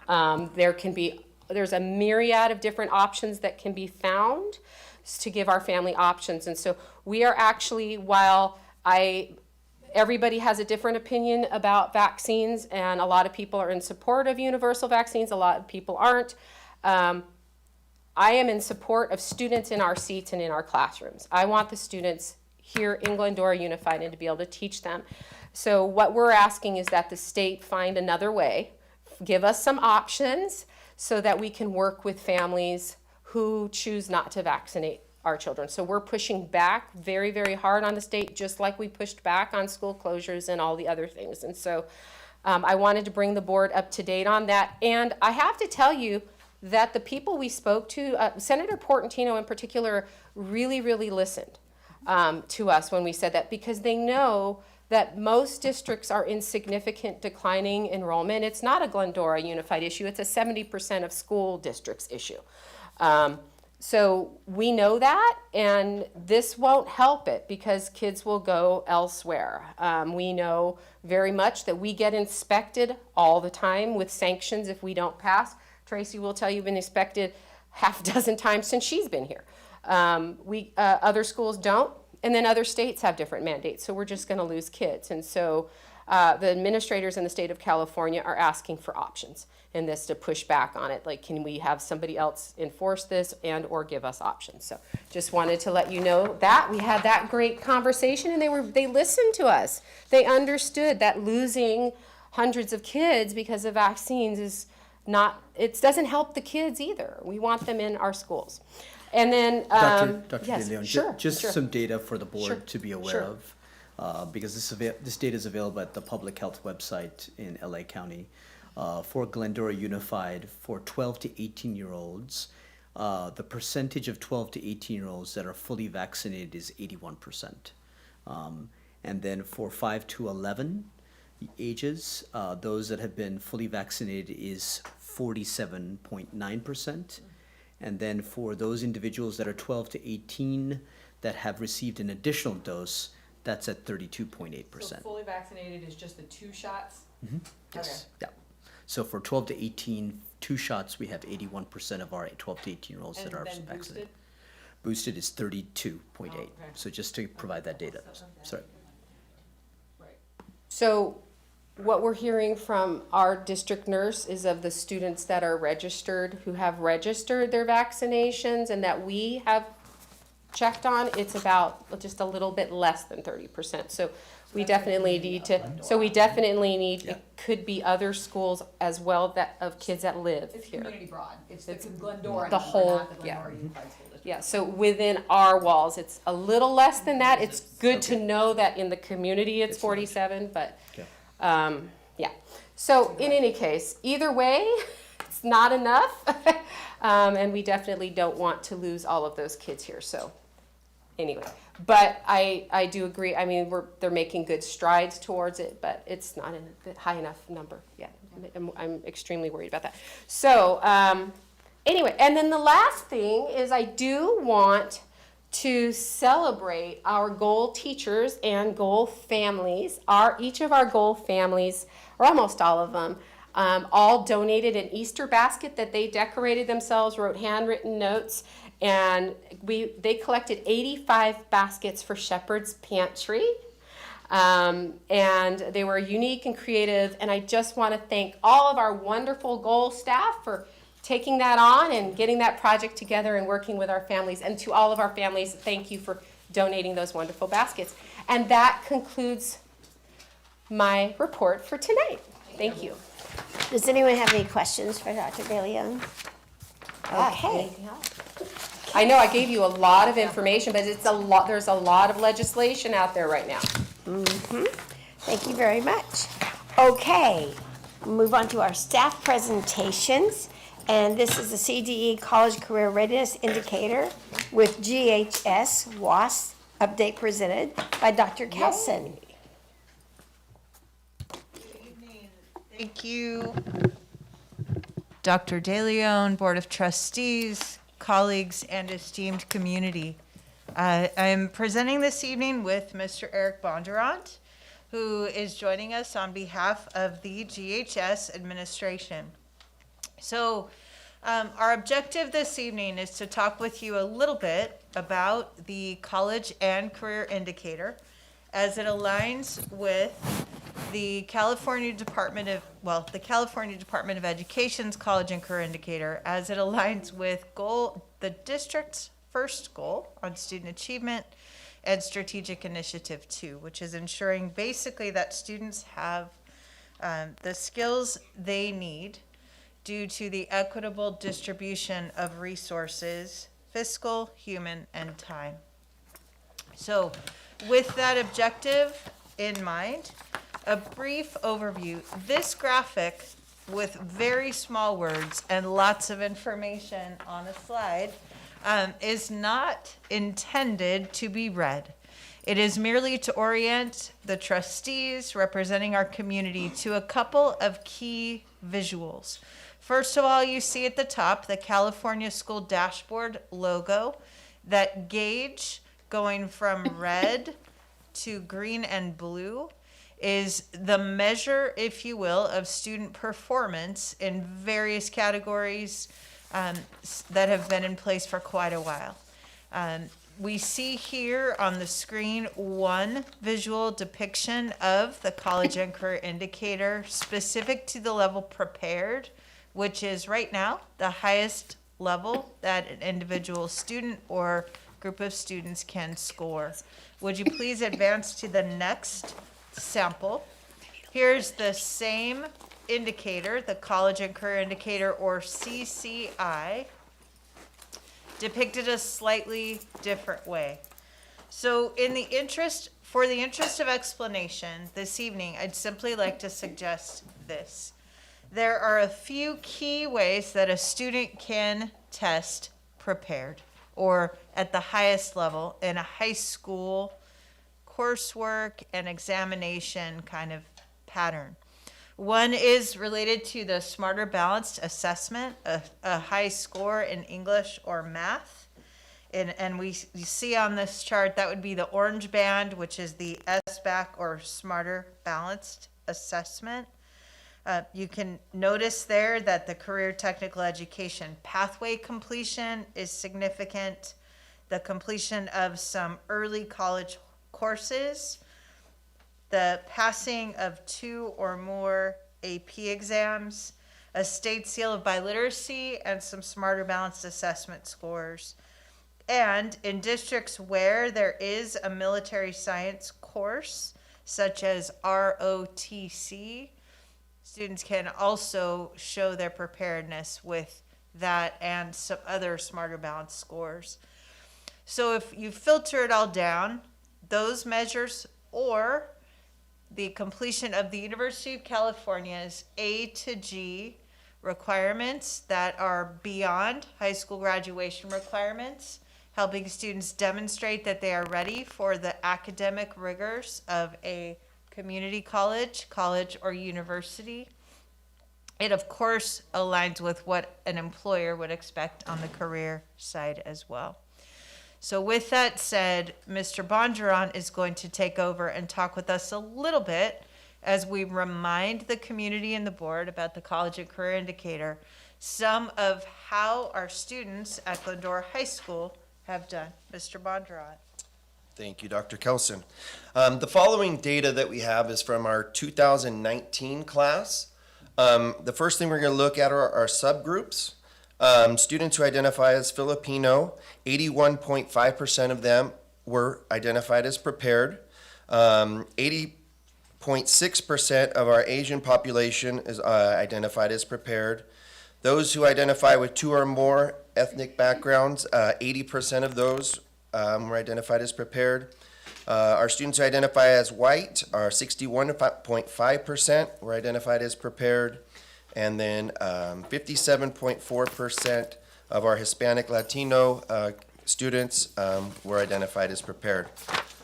Looking at the other subgroups, socioeconomically disadvantaged, 49.7% were identified as prepared. Our English language learners, 36% were identified as prepared. And then our students with disabilities, 17.3% were identified as prepared. Yeah. Two key things to bear in mind. 2019 is the last testing year where we were able to give the full battery of traditional, smarter, balanced, and other tests. That's why we're using data from that year. It's also important to note, and Mr. Bondurant, forgive me if I'm stealing your thunder, as they say, there are other student groups in Glendora Unified. However, the state reports data publicly once the group is large enough to be represented without potentially being individually identified. That's important because when we get to the next slide, you're going to see how of those 62.7% of the students who scored prepared, you can narrow the percentage of students in each category. And when we were preparing for this presentation this weekend, in some of these cases, there are 15 students who scored in that area in that particular preparation, if you will. And if the group gets much smaller than that, kids could look around and go, wait a minute, all of you were juniors last year, let's just say, in this CTE pathway. There were 15 juniors in my class, 15 scored in this way, so it would reveal the students' scores is kind of the theory behind it, testing-wise. Question? 2 questions. Just to clarify too, that some of the subgroups at the bottom, your SED, ELLs, and SWDs, are part of the upper ethnic groups as well. So they're twice identified. I just wanted to make sure the public understands that we're not separating them even farther. Right. Thank you for that. Yes. And the 81%, just for example, of Filipino students that scored as prepared, that's out of the 62%. Correct. All right, I just want to make for the Yes, viewing for the audience, public. 62% were declared prepared, and out of those, that's the breakdown. Right, so if you think as we go into Mr. Bondurant's next slide, if you think of 62.7% of the Glendora High School students who were measured this year in this way, that's about 2/3 of the campus that scored prepared. There are other measures approaching prepared and not prepared as 2 of the examples. As a team, we want all of our students to be prepared for college and careers. So we have an obligation with this presentation this evening to ask that the community continue to buy in to supporting our students as they grow in this way, and that year over year, more and more students demonstrate that they are prepared for post-secondary success. Yes, Trustee Reuter? And the Smarter Balance test is in 11th grade. Yes, yes. All right, thanks. For, in this particular measure, yes. Yes. Okay. That's all you. Okay. All right, and of those 62.7%, this next slide talks about how they hit the markers to be identified as prepared. 87.7 met it through A through G completion. 82.2 met it through their SBAC scores. 43.8% met it through AP exams. 9.5 met it through the seal of biliteracy. And 7.2% met it through our college pathways. Our college courses, obviously, in our next measure, when we look at this again next year, that's going to be much higher. And in our military science, ROTC, that's not something we offer, or our IB either. Okay? What does GHS plan to do? We want to stay consistent with our SBAC scores. We've always been considerably higher than the state average in both math and English, and we want to maintain that. And same with our AP exams. The amount of students that pass 2 or more is very, very much higher than the state average as well. Things that we do need to improve on, especially it was pointed out from our WASC committee, is our A through G completion rate. And then our CTE pathway completion, we need to get those numbers up as well. College courses, that's something we've been working on for a few years now. And then the seal of biliteracy. So quick takeaways, we need to reflect on all of our subgroups when we talk about targeting ways that we can improve our numbers for our students to be prepared.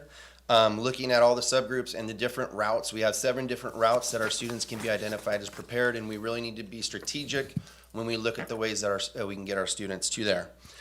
Continue to expand our college, early college program, and then monitor our access for our CTE programs. And then our world languages, that biliteracy seal, something that we can focus on there. We need to really capitalize on that. And then also continuing with our A through G completion rates. Any other questions? Yes. I Trustee have one. Ritter. Go ahead. Are you sure? Yeah. Okay. Am I right in remembering that this is just the first year that we've had the dual enrollment program? So as far as those college classes as a pathway towards prepared, did we have anything before this year? As far as as far as college courses being the pathway that earned the score of prepared, before this year, did we have any? Let me speak to this year, and then can you do the history? So a couple things are different since we officially joined Citrus College with the early college program. Students in high schools across California have had access to community college courses for a long time. What's different this year is that 2 of the classes are offered to a cohort of students on the campus, and those courses will rotate through a cycle. So if a student starts the early college program as an early junior or even a summer after sophomore year, and they take those courses, they are completing bachelor's degree level courses while they're still in high school, yielding a tremendous savings for their families if they were to decide to go to a community college or a college or university. So in the past, there has been some access to that. We've had students take plenty of community college courses, but it wasn't something that was put on our transcript that wouldn't have showed up on that measure. But we've had students take plenty of community college courses prior to that. When you say that, is that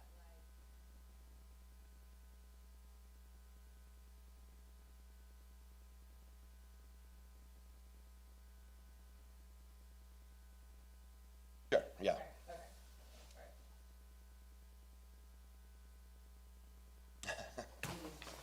Penny has a question.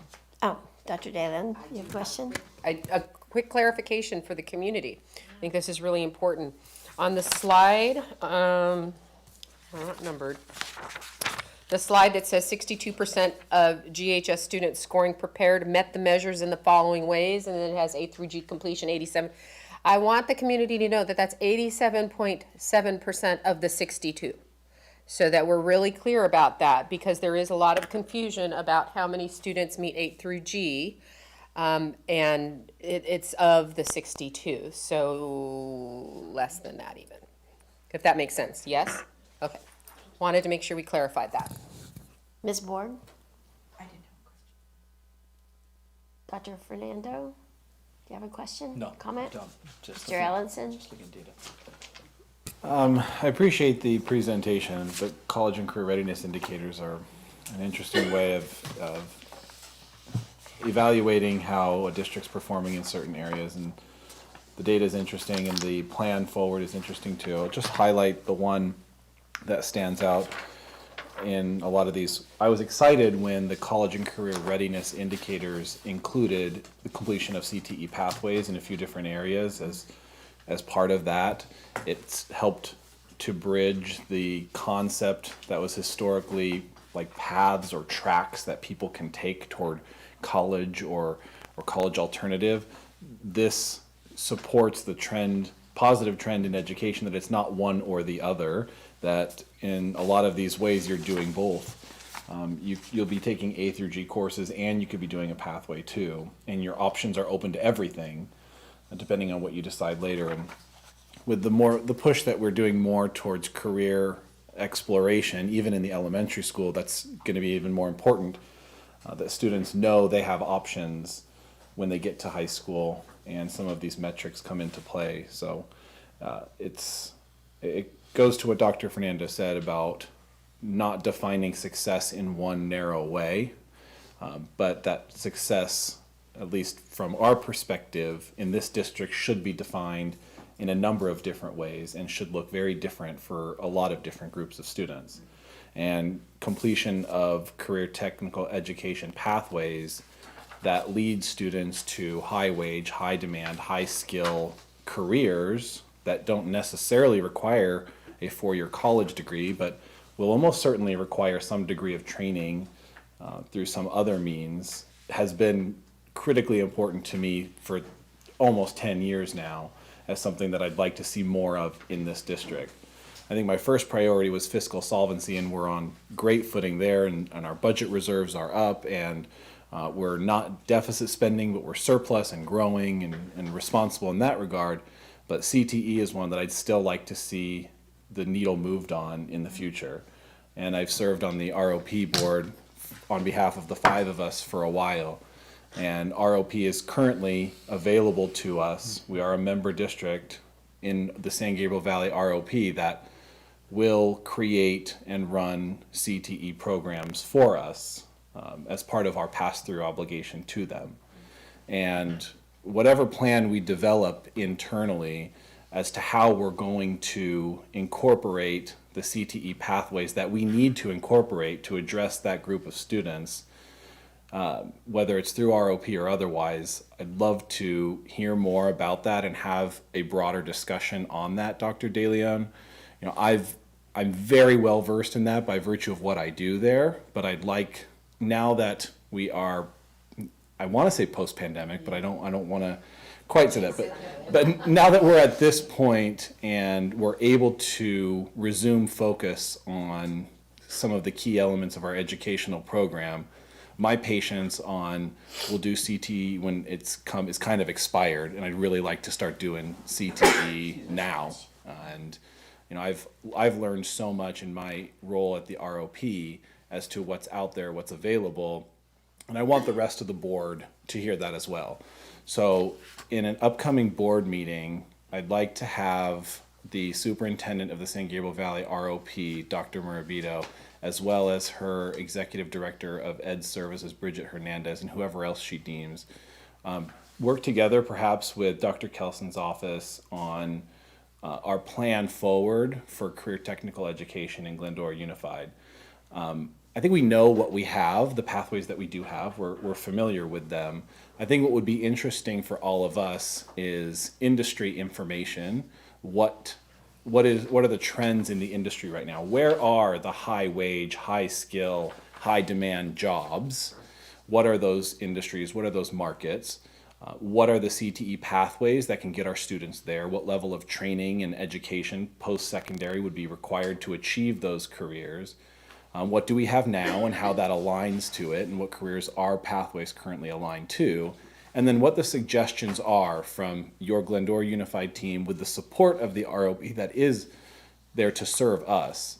What's the recommendation and timeline to growing in that area that's been identified here on the College and Career Readiness Indicator?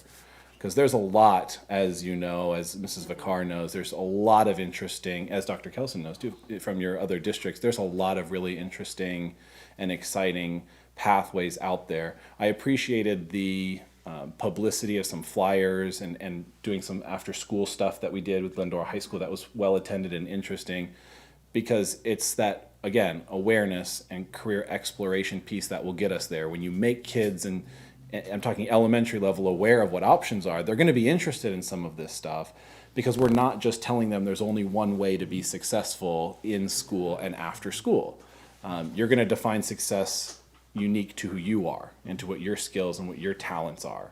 So if we could do that at an upcoming board meeting, I would appreciate that.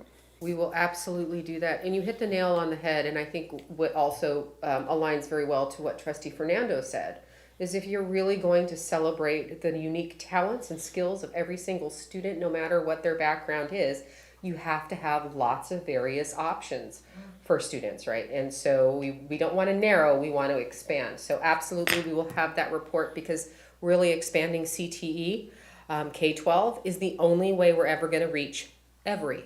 It's the only way. Won't give up till we hit every. So thank you. Okay. We will do that. And to the extent any board members have any questions about the ROP and its administration and its organization and its finances, its business office, personnel office, ed services office, please, if you could organize those questions and pass them along to Dr. Murabito, copying me on that so that I can make sure she's prepared to answer any of those questions that you have as well. Thank you. Thank you. I don't think we're done yet. Ms. Borg, you had a comment or question? Just it's in regards to the slide that's up there now, as Dr. De Leon said, almost 63% of all students in the class were considered prepared. And again, that's 11th graders, correct? Even in 2019. But you can see the diverse population of kids that we have in this district. And that's doesn't include exactly, as Dr. Kelson explained, and I think the groups are 10 or larger, isn't that? Or is it larger than that now? I believe it's 15, Or 10 and then or there's less. another marker at 30. Okay, but because we have many more ethnic groups than what are just listed here. But this goes to the listening tour that Dr. De Leon was speaking about earlier. Listening takes on a couple of different definitions. You know, we're out to listen right now to the families from these subgroups who, as you can see, a little more than half of the Hispanic and Latino students are prepared. And you can, well, it doesn't, it's not rocket science, but we want to know from families, what are their concerns? What are their positive things about the district? Where do they feel we need to improve? What would help them feel connected? A lot of things, and that's what this listening tour is about that we referred to earlier. So it's to help students, all students from ethnic backgrounds, to be prepared and come to school and want to be here and feel welcomed and feel included. Thank you. That leads, while we're here, I'd like to close with, one more. I haven't even started yet. Okay, that's good. This is really important. No, and Dr. Fernando too. So, Mrs. Reuter, Dr. Fernando. Oh, no. Do you want to go first? Go ahead. Just make a very quick comment that when I look at this college and career readiness measure, I understand why these 8 measures are there, right? But we also know that even our kids that are doing 15 APs, while those students may be college and career ready, they may be in extreme situations of mental health crisis, right? So I think, again, unfortunately, this is where the state has not caught up to our reality of where our students are, that just because a student gets into Stanford, they may be significantly unstable from a mental standpoint. And so this is why I've appreciated some of the wraparound approaches that the district has done. So that was the only comment I wanted to make. Thank you. So, a little bit broader, same sort of idea as Mr. Ellenson touched on in regards specifically to the CTE pathways. What are the next steps when you talked about the indicators to improve? What happens next? Like you're getting this. We had the WASC evaluation.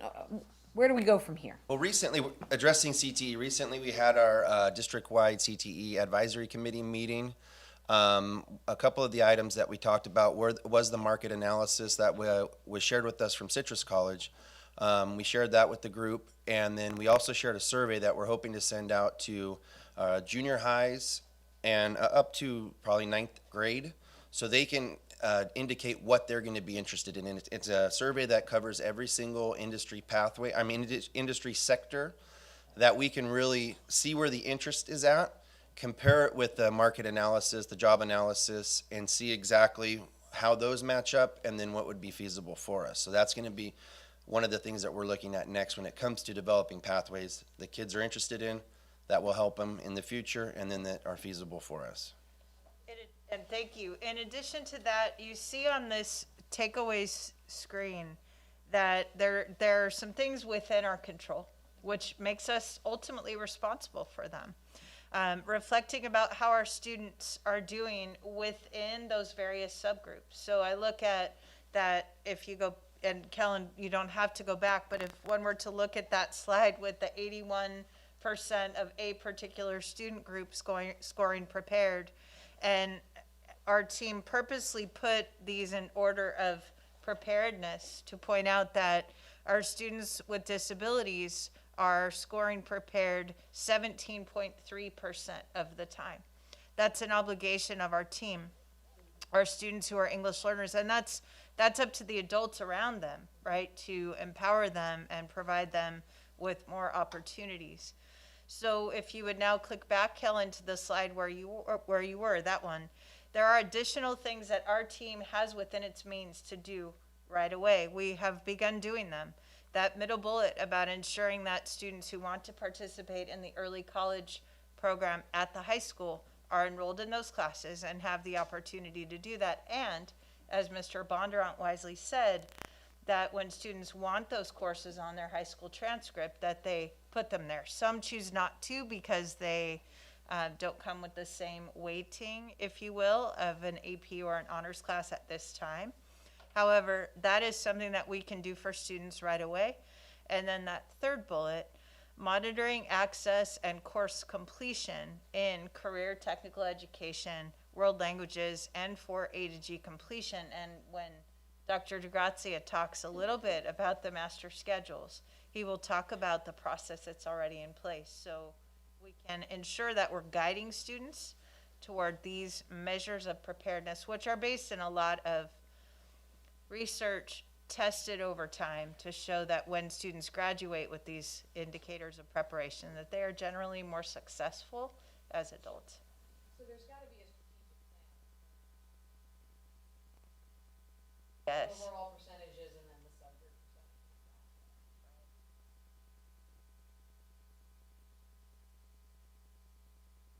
Certainly, yes. We have the preliminary slides that the WASC, as one example, the WASC Visiting Committee gave to the school in a presentation. As soon as the high school team receives their official draft report, then they will begin to look at it. They've already written an action plan, if you will. That was chapter 5 in the Visiting Committee's report. And once that is all validated by the WASC Visiting Committee, which is that group's primary role, to come and see if, in fact, which they did, what we said is what we're doing, then the school has a number of years to put that into place. But as the two of the Visiting Committee members said in the large public gatherings, do WASC, it was something like do WASC every day, right? Schools grow and improve when we stay mindful of the significant outcomes that our students are experiencing as a result of our collective work. You're welcome. Okay, I just had, is it my turn? No, Yes, it is it's your your turn. turn, for It is sure, your turn. You have for the sure. floor. Okay. You have the floor. Thank you. Okay. Minor things. I'm looking at our seal of biliteracy at 9.5%. Is that, I mean, it seems like we could have an increased number because I would assume that with our Hispanic and Latino population being fairly large, and not only them, but there we have, as Dr. De Leon mentioned, we have, or was it Ms. Moore, whoever, I'm getting tired, that we have several ethnicities here, and I'm sure they are bilingual as it is. Is it just because they're not prepared, or they're not taking it, they don't know? Do you know that answer? Dr. DeLeon, would you like to speak to that? This is an area of expertise for you. How about, I would love it if you would go, please. So the question about Seal of Biliteracy. The Seal of Biliteracy is a state program, and it has many, many requirements beyond being able to be bilingual. In fact, it includes the passing of the SBAC test in with a certain score in English, and then there's an interview in whatever your target language is, a certain number of credits in that target language all the way through AP, passing that with like a 3 or above. So it's a very, very rigorous program.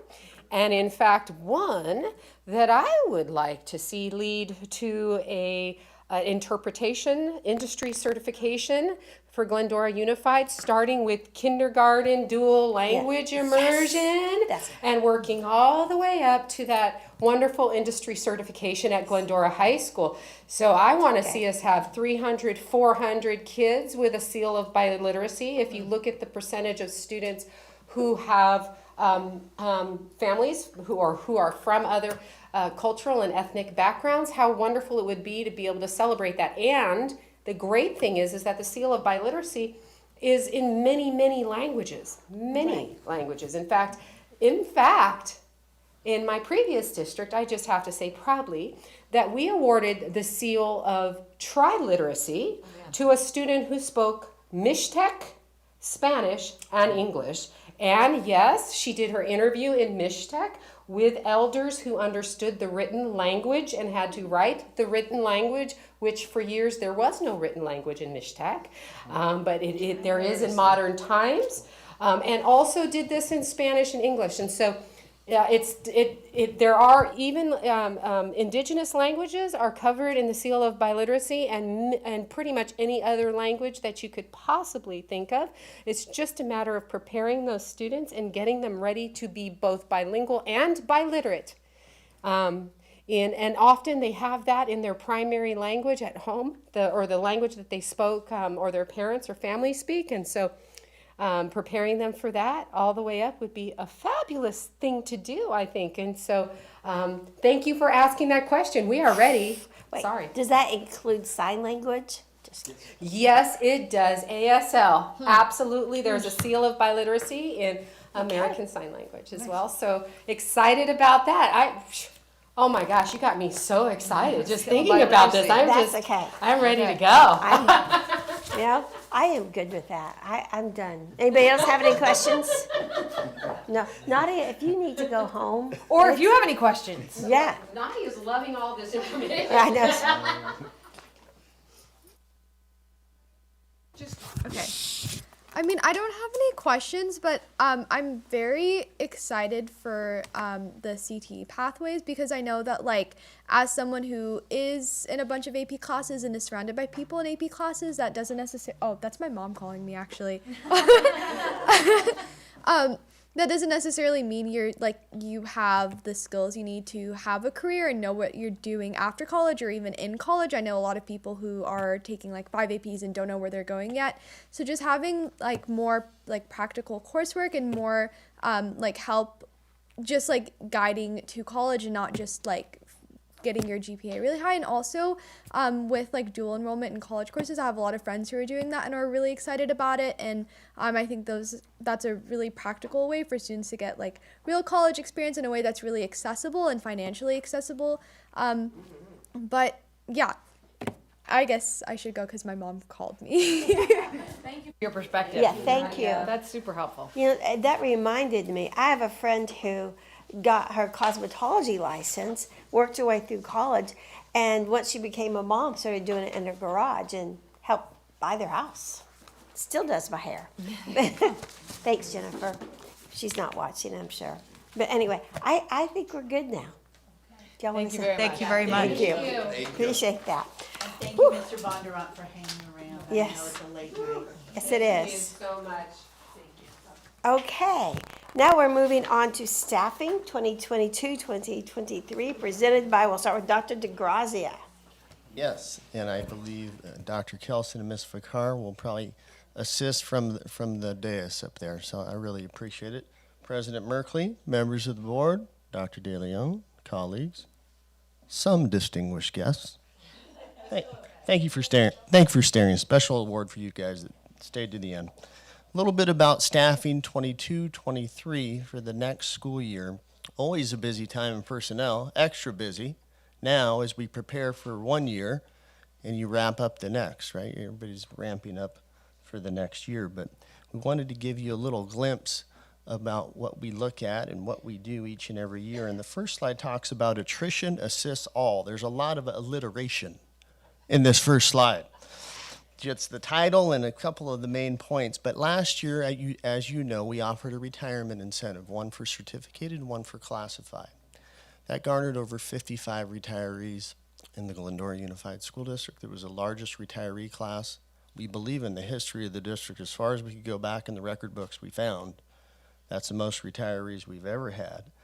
And kudos to them. They're smiling somewhere on a beach, thinking about us, I'm sure, right now.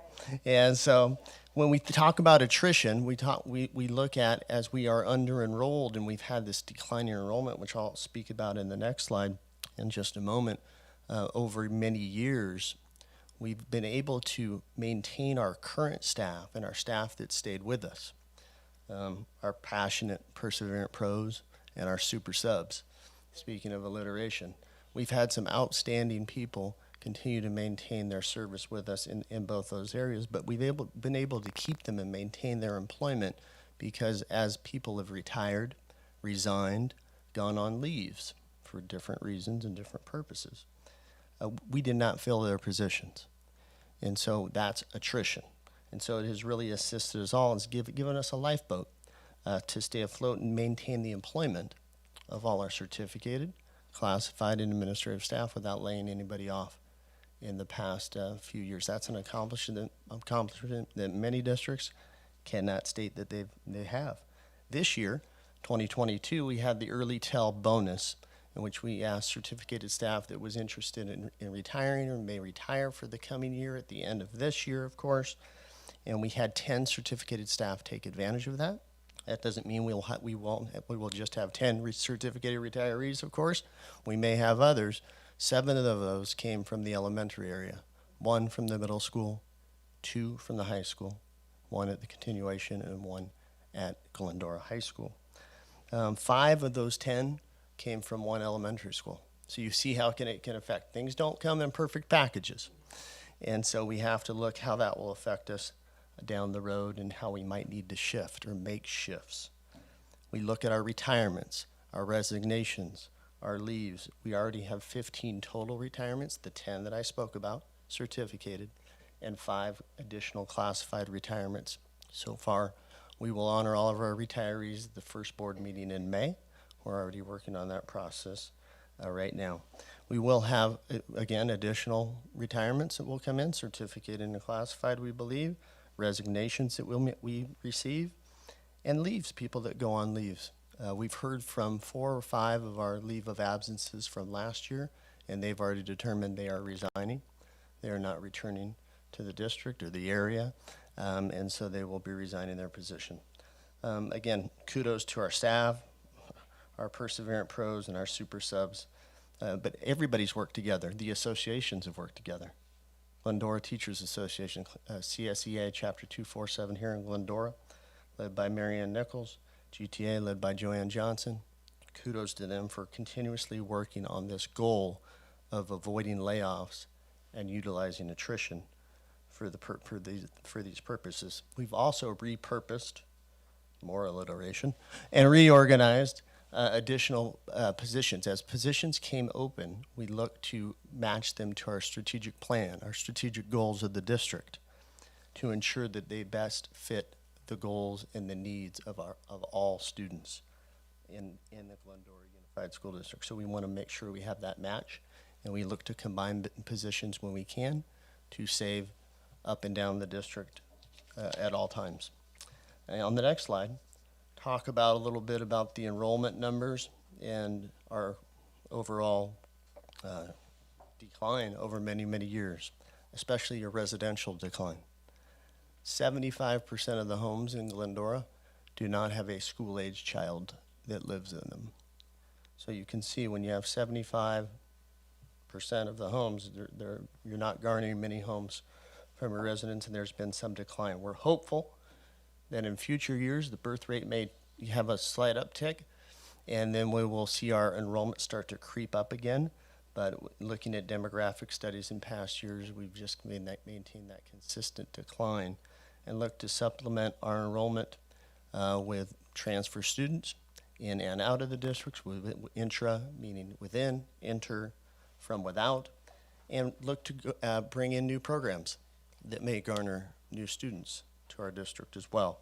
But we have certainly been under-enrolled in some of our schools and some of our sites, and that's where we've utilized that attrition of the many retirees or the resignations or the leaves to absorb those and to become more lean, more efficient each and every year. As we have if we're down in the number of students, it affects our number of staff. That's where we sometimes will have to have shifts. And each year, we have had shifts. I've participated in that in all my years here in personnel in Glendora Unified. There hasn't been a year there has not been some shifts.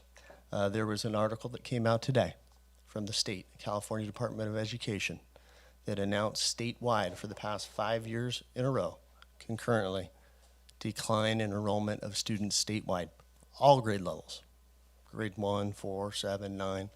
It touches them all.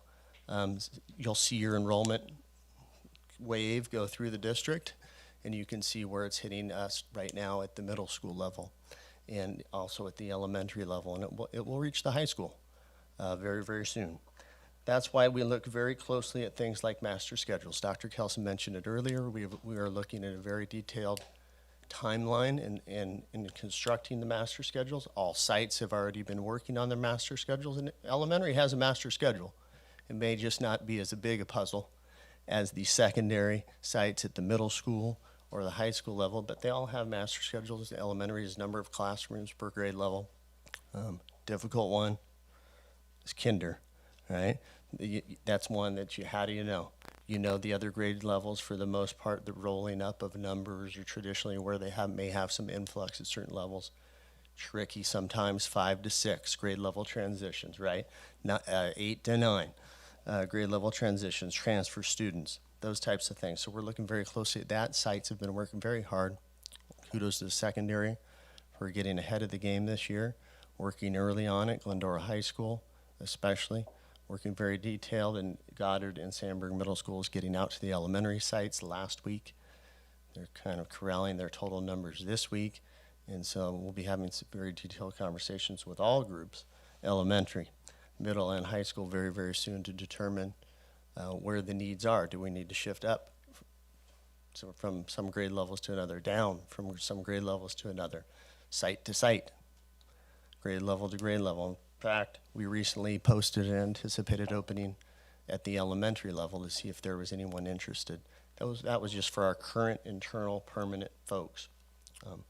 Annually, on the next slide, we look at transfers, and there's an annual process for transfers. In fact, we send it out usually at the beginning of February every year, and then ask any employee, certificated employee in the district, if they are interested in transferring sites for the next year. So that's an annual process.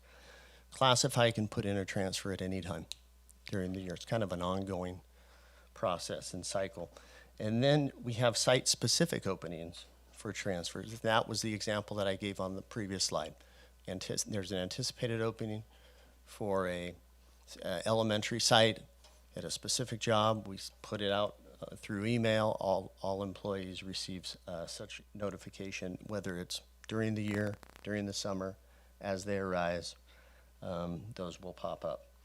So that's site-specific. If they're interested in that level or that specific school or that specific assignment, whatever it may be, as long as they're authorized appropriately and credentialed appropriately, they may submit an application for that process. Of course, an internal applicant needs to submit much less than an external one, assuming it's open to both parties.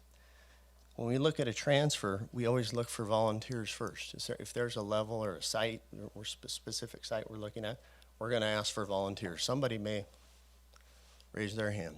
Sometimes they do. Other times they don't.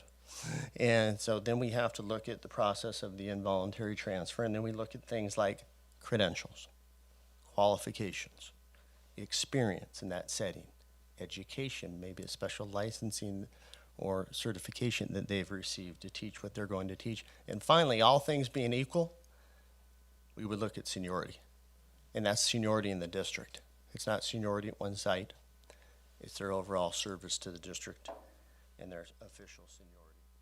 So by the end of the school year, we guarantee all certificated staff members to receive their tentative placement and assignment for the next year. So they're going off into summer. They have an idea where they're going off to. Same with our classified staff. If we need to make some shifts for the efficient operation of the district, whether instructional assistants, other positions, we would want to make those decisions the best we can tentatively. Things could change, but tentatively as firm as possible by the last day of school. We want to place all of our permanent staff first. We have an obligation to them. And so we make sure that that happens each and every year as well. On the next slide, then we look to post our remaining open positions on EdJoin. That's the common website where most districts will post positions. Sometimes we'll put them out on social media as well, gather interest there. Other sites such as Indeed have been utilized for certain positions in addition to that. Job fairs are not one time. They're not when positions are open. They're ongoing. I put a picture there of an olden days a few years ago. I think that was one of the last job shares at Cal Poly or University of Laverne in March 2020. I think the last job fair I had where I set that up was March 10th, 2020. And now it's been virtual job fairs. They've been great, been able to branch out, garner more applicants, wider area. And so this year we've already participated in virtual fairs with Cal Poly Pomona. We're looking forward to Azusa Pacific's universities coming up soon, Cal State San Bernardino's as well, and one or two other local colleges and universities. And then virtual are more regional. They can be statewide. They can even cross state lines, which is nice. So we've garnered many, many candidates in and out of the state of California because of that. So job fairs are not just now, they're ongoing. But the traditional process is we look at our applicants, we review our applicants, we screen our applications. Of course, many people will assist doing that depending on the position. For classified position, we give an examination, a written exam. Ordinarily, they have to score 70% or higher to pass that exam for that position. And then if they do, they move on to the next step. It's really another examination. It's called a QAI, a Qualified Appraisal Interview. And that's a panel interview, ordinarily of folks in and out of the district. They rate them, and if they pass those two interviews, the written exam and the oral panel exam, then they are ranked and put on a rank of top rankings of candidates, and they are interviewed by the supervisor for the position, and the supervisor selects one of the top three ranks as the finalist. For other positions in certificate and our administrative positions, we ordinarily have first and second, maybe third and fourth round interviews. They can go beyond that, and of course we hold the final interview and make our selection, including reference checks and such. And on the final slide, each and every year, no matter how the openings, no matter how many openings we have or we think we have, we always have openings. There hasn't been a year. It's been zero. So many of the candidates that I talked to in this job fair are very concerned or worried that there's going to be employment for them. Hoping there is, because my son's one of those students right now. So, that'd be good. But there are always openings. It's just some years there are more than others. Last year there were more in Glendora than other years, as evidenced by the number of retirees, even with attrition. I think we still hired 30 to 40 teachers and 20 classified staff new to the district, because you hire them for many reasons, right? Or many, many needs. We work to take care of our GUSD employees. You've heard me use this phrase before, from hire to retire. We are personalized, we're prompt, we're productive, positive, and patient every step of the way. For the betterment of all students in Glendora Unified, you were able to witness one of our brand new teachers, one of our hires from last year. That's his picture of his Royal Stewarts actually out in front of the Bidwell Forum with a fundraiser earlier this year. That's coincidence, that picture slipped in there for tonight. But Nadia and her Royal Stewart colleagues there were singing admirably then, as they did tonight. And he's a credit to one of the many new staff members, similar to one of the many new staff members that we brought on board. So just wanted to give you a little bit about the staffing process, how it's going, and where it's headed. With that, I'll open it up to questions. Thank you. Oh, looks like Mrs. Reuter. She's got that smile. Go ahead. I do, I guess I've got sort of a statement question. So, we've known that, as far as, how do I concisely say this? For a couple of years, we've been held harmless as far as our ADA number is concerned. We've been able to maintain payment at our enrollment, not enrollment levels, average daily attendance levels from 2018 numbers we're still going on right now. And so I thank this administration. I am very appreciative of this administration and the early retirement incentive that they gave last year to start to address what they knew was coming as a cliff fall as far as what our numbers are going to look like next year, because all those numbers that we've been able to be held harmless at for the last 4 years at this point in time are going to come home to roost next year. So we could see a real drop as far as our enrollment is concerned next year. So did that put us pretty close as far as where we need to be? So we redid the master schedule we took a close look at the master schedule at the high school, I know, for this year. Did some stuff at the middle schools, are ahead of that game at the high school and the middle schools for next year. Obviously, I'm not looking for a number. I'm just looking to sort of manage expectations this way. Dr. DeGrazia mentioned we got 5 retirements all at one elementary school. So that doesn't, that means that there's a lot of shifting as well. I just am wondering how that set us up, how the early retirement bonus and getting that large retirement class set us up moving forward. And, I think on average we usually get somewhere around maybe 12 or so teachers per year in the retirement, approximately. Usually about 10. Okay. Yeah. Okay. So we're there, and I imagine there'll probably be a few more that trickle in. Okay. Is that going to put us sort of close to where we think we need to be for next year for that, or are we looking at? Nobody wants to do layoffs. I think we can all agree as far as that's concerned. Have we right-sized a little bit with last year and moving things around so that, it's a hard question and it's abstract. It's all of those things. So here's what I want to say. I'm the newcomer here. The district's done a really great job. And thanks to some of the board direction and thanks to my colleagues up here on the dais, very important some of the moves that were taken strategically in partnership with our union leadership, right? So doing that early option for retirement was definitely very helpful. Asking for an early tell this year gave us a chance to kind of do some of that pre-planning that really came down with it. And although some of them are all from one school, we at least have an idea what it is that we're kind of dealing with as we kind of move things around. We're closer, but we are not, what I would say, we're not in the black. Okay. So we still need to be very, very careful when we look at our numbers. We're still a little upside down. And we had less ADA this year than we initially anticipated. So that in mind, we're still a little on the short side.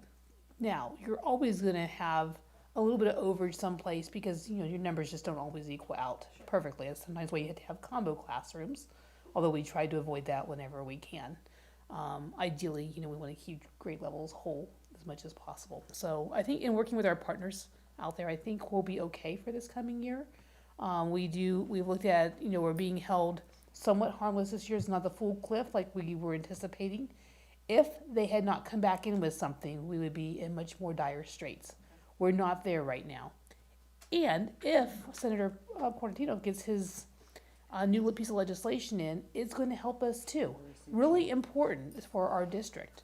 And so just looking at all those different things and those kinds of factors and being good, strong advocates out there for what we need for our community and what we need for our schools is going to be really, really valuable to all of us as we move forward in the next school year. As far as those, Thank you. I'm plenty loud. As far as so you have openings up at an elementary school, and you'll ask for these voluntary transfers, and maybe some elementary teachers from other elementary schools. What is it? I'm not entirely familiar with the ability of teachers to be able to move from primary to secondary. Like, how does that work? That comes down to a credentialing issue. Although some of our elementary teachers are able to teach, we have many middle school teachers who have a multiple subject credential. You are able to teach at a middle school with an elementary type of credential, which is a multiple subject credential, if you teach, for example, at 6th grade, what's called a core class, an English and a history, it could be a math with a science, where you teach the same group of students in 2 consecutive periods. So I have the same group of 30 students for English and history, let's say, 1st and 2nd period, and my 3rd and 4th period, I have the same group of 30 students. And in my 5th period, I would have a single class of either English or history. With a multiple subject credential, you can teach at the middle school level. That's very common at 6th grade, I would say. Some at 7th. Most often, though, middle schools are departmentalized by grade level, by subject area, but it allows for our multiple subject teachers to teach in those areas. And many of our teachers also hold supplementary authorizations in specific subject areas such as mathematics, such as English, such as science, and social science, which allow them to teach what they teach. Yeah.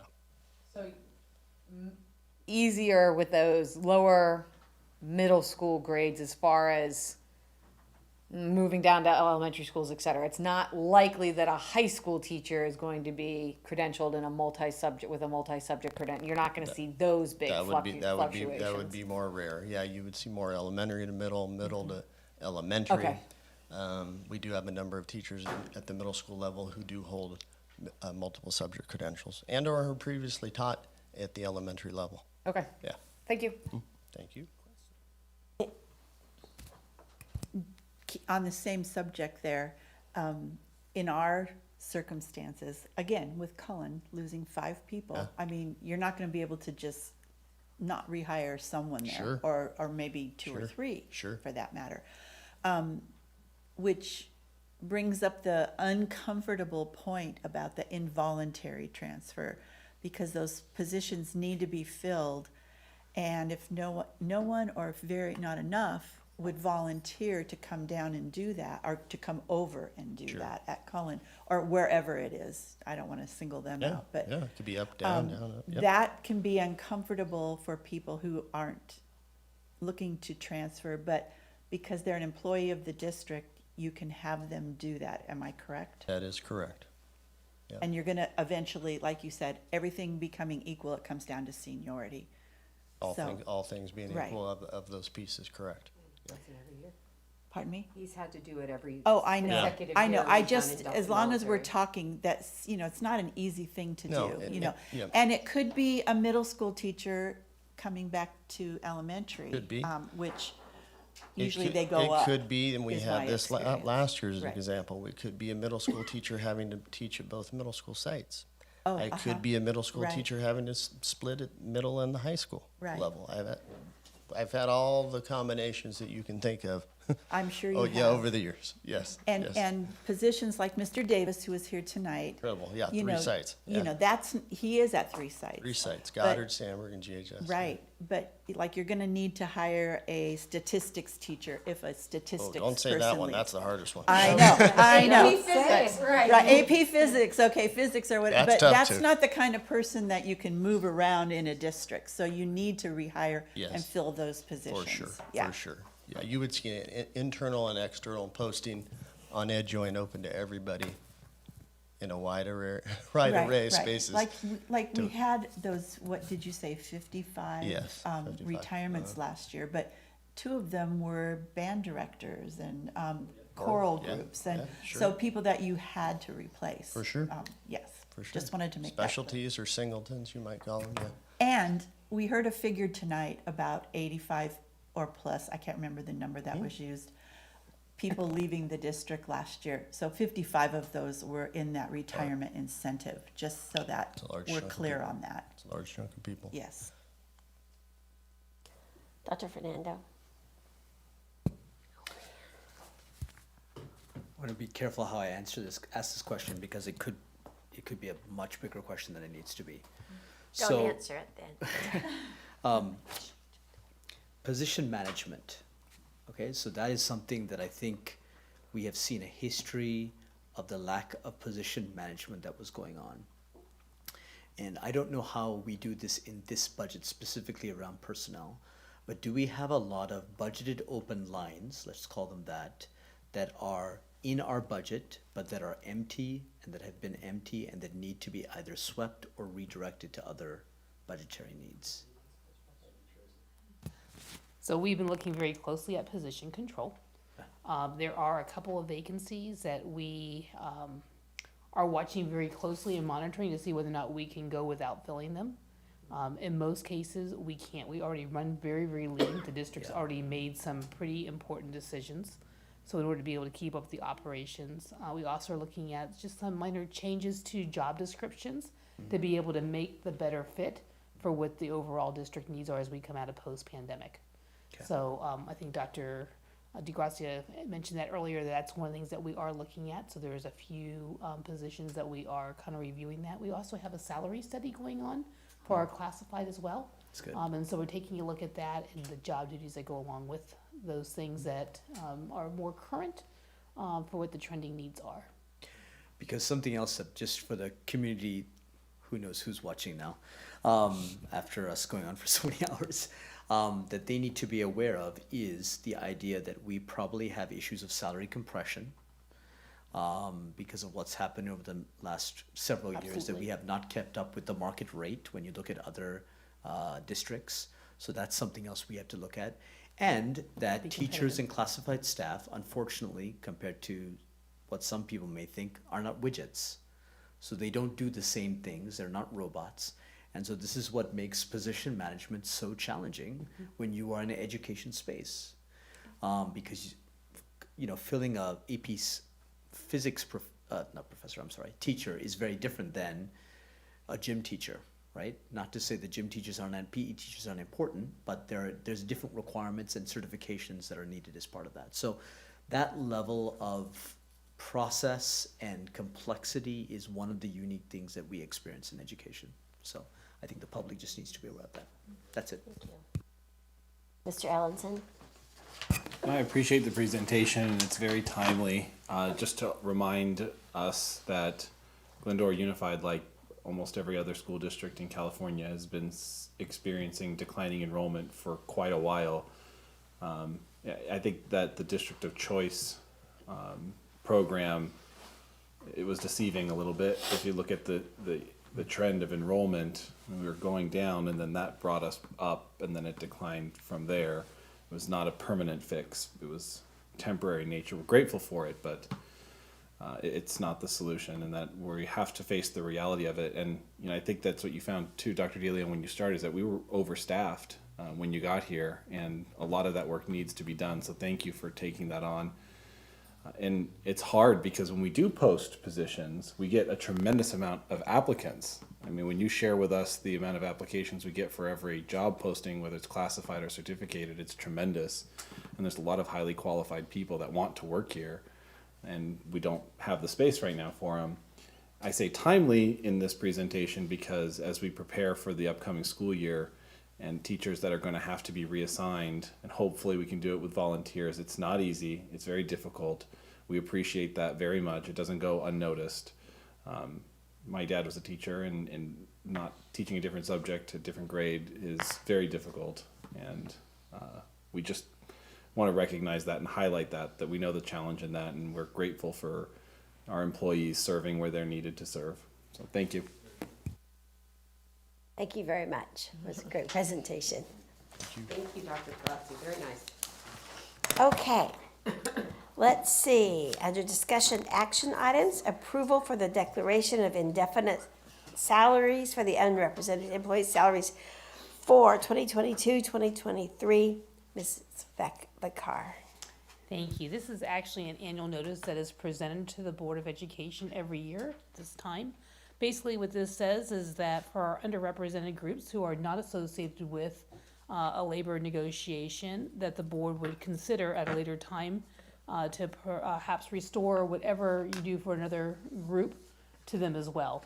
If you don't take the action this evening, then it may not be something that we might be able to do in the future without the approval in advance. There's a requirement that by June 30th, and although you don't have to make the determination as to what that dollar amount is today, is basically saying that it's something that you would be considering for the future. Sorry, I should have had a motion first. I recall doing this every year, so happy to move approval. Mr. Ellison, second. Thank you. Okay, we'll just pretend now we had discussion. Any questions for Mrs. Vicar?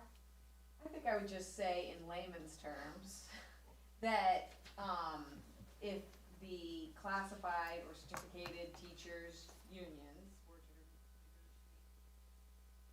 that anybody who's not in a union would enjoy that same percentage increase. Correct. All right. Excellent. Thank you for that The recap. benefit of everybody It's the want Me from Too. home. All in favor? Aye. Any opposed? Okay, motion carried. Now, consent items. But the Board of Education may consider agenda consent items as a whole or as individual divisions. Any item may be removed by a member of the board for discussion and possible action. Is there anything anybody wants to pull? No? Then may I have a motion, please? So moved. Thank you. Okay, it's been moved and seconded. It will approve everything, the rest of the stuff on here. Any questions, comments? Did you get who it was? Because I didn't say. Anyway. It was Dr. Fernando and then Perfect. I just didn't say it. All in favor? Aye. Any opposed? Okay. Then may I please have a motion to adjourn the meeting? So moved. Second. Okay, Dr. Fernando moved. Mr. Ellison seconded. All in favor, say aye. Aye. Aye. The meeting is adjourned at 9:24. Awesome. Great.